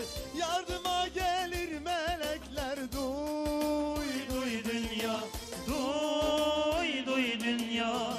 Yalvarıyoruz Allah'a, şanı yüce o dergaha. Ne kadar sürecek daha? Duy duy dünya, duy duy dünya. Duy duy dünya. Gazze yanıyor, gör kör dünya. Gazze yanıyor. Duy duy dünya. Gazze yanıyor, gör kör dünya. Gazze yanıyor, gör kör dünya. Gazze yanıyor. Tekbir! Tekbir! Evet, bu güzel çalışmalarından dolayı, bu ezgilerinden dolayı Özlem Ajan sanatçılarına teşekkür ediyoruz. Allahu Teala kendilerinden razı olsun inşallah. Hani hatırlayın, Nebi Aleyhisselatü Vesselam'dan sonra Hazreti Ömer'in hilafet yılları, Ebu Ubeyde İbni Cerrah'ı yollar. Ey Ebu Ubeyde, git orayı fethet der. Allah'ın yardımıyla Ebu Ubeyde Kudüs'ü alır. Ama şehrin anahtarı verilmez Ebu Ubeyde'ye. Sizin adil bir yöneticiniz var derler. Ömer adında. O gelsin, ona vereceğiz derler. Hazreti Ömer istişare eder ashabla. Ne yapayım? Gideyim mi, gitmeyeyim mi? Ashabın çoğu der ki, ey Ömer, gitmene gerek yok. Şehrin anahtarını vermek zorundadırlar. Ve Hazreti Ömer Hazreti Ali ile istişare eder. Allah-u Teala ona da rahmet eylesin. Ne diyorsun ey Ali, gideyim mi? Hazreti Ali muhteşem bir söz söyler. 1400 yıl öncesinden. Der ki, ey Ömer, ey Ömer der. O topraklar sıradan topraklar değiller Ömer. Ey Ömer, bir an bile durma der. O topraklar sıradan topraklar değil. Git de kıyamete kadar gelecek Müslümanlar, ümmet o toprakların kıymet ve şerefini unutmasınlar. Ve Allah'a hamdolsun bugün Adana, Kudüs'ün, Filistin topraklarının kıymetini ve şerefini unutmadılar. Bugün Adana meydanı lebalep doldurdu. Allah'a hamdolsun. Yine Allah'a hamdolsun ki Adana şunu söyledi. Biz Hamas'ız dedi. Biz İslami cihadız. Biz Kudüs seriyeleriyiz dedi. Allah'a hamdolsun. Tekbir! Tekbir! Dilinize sağlık. Yüreklerinize sağlık. Bileklerinize sağlık. Hani dedik ya, Siyonizme taş atmak. Her şey bizim için önemli. Araç konvoyu önemli. Taş atmak önemli. Kurşun atmak önemli. Meydanları doldurmak önemlidir dedik. Allah'a hamdolsun.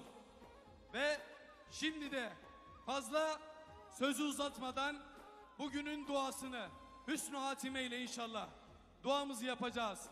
Duamızı yapmak için Alimler ve Medreseler Birliği Adana temsilcisi Molla Ekrem Derdi Üstadımız bizimle. Buyurun Seydan. Euzu billahi mineşşeytanirracim. Bismillahirrahmanirrahim. Değerli kardeşlerim, inşallah içten gelerek samimi duygular içerisinde amin diyelim. Evet, dua müminlerin silahıdır. Biz silahımızı göndereceğiz. Samimi silahlarımızı göndereceğiz. Zalike bi ennallaha mevlellezine amenu ve ennel kafirine la mevla lehum. Müminlerin Mevlası Allah'tır. Ey Hamas'ın Mevlası, ey mücahitlerin Mevlası, bugün dünya gücünü birleştirmiş, senin kullarını ortadan kaldırmaya çalışıyor. Sen o kullarını koru ve muhafaza eyle ya Rabbi. Avrupa'nın, Amerika'nın, İsrail'in ateşi içinde yakılmak isteniyor.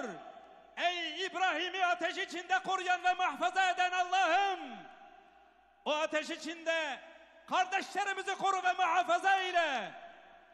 O ateş içinde kûne nâri berden ve selâmen alâ İbrahim. Ya nâru kûne berden ve selâmen alâ Hamas vel mücahidin. Ey ateş serin ol. Yakma mücahitlerimizi. Ya Rab, bu emr senindir. Kudret senindir. Sen bu emri nasip eyle. Ya Rabbi, kardeşlerimize cesaret verimi nasip eyle. Allah'ım, onlara sabır ve sebat nasip eyle. Allah'ım, onlara güç ve kuvvet nasip eyle. Ya Rab, her sıkılan bir kurşunu Siyonizmin sinesine saplanmayı nasip eyle. Ey kahhar olan Allah'ım, ey cebbar olan Allah'ım, sen Amerika'yı, Siyonizmi kahhar ismiyle kahreyle, perişan eyle, zelil eyle, hakir eyle, perişan eyle. Mücahitlere ganimet eyle ya Rab. Ya ilel alemin ve ya ekrem ekremin. Onlardan önceki atalarını, Firavun'u, Nemrud'u, Karun'u, Buhtun Nesir'i ve bütün diktatörleri, zalimleri kahrettiğin gibi çağdaş zalimleri, katilleri, barbarları kahhar isminle, kahreyle, perişan eyle, zelil eyle, rezil eyle ya Rabbi. Ya Rab, senin Kabe'ni yıkmak üzere yola çıkan Ebrehe'yi ebabil kuşlarıyla helak ettiğin gibi İsrail'i ve müttefiklerini mücahitlerin eliyle onları da yerle yeksan eyle ya Rabbi. Amin ve ahiru da'vana enilhamdülillahi rabbil alemin. Allahümme Rabbena ya Rabbena tekabbel minna ve la terudde aleyna bi hakki hürmeti sırrı suretil Fatiha'te ma'as selavat.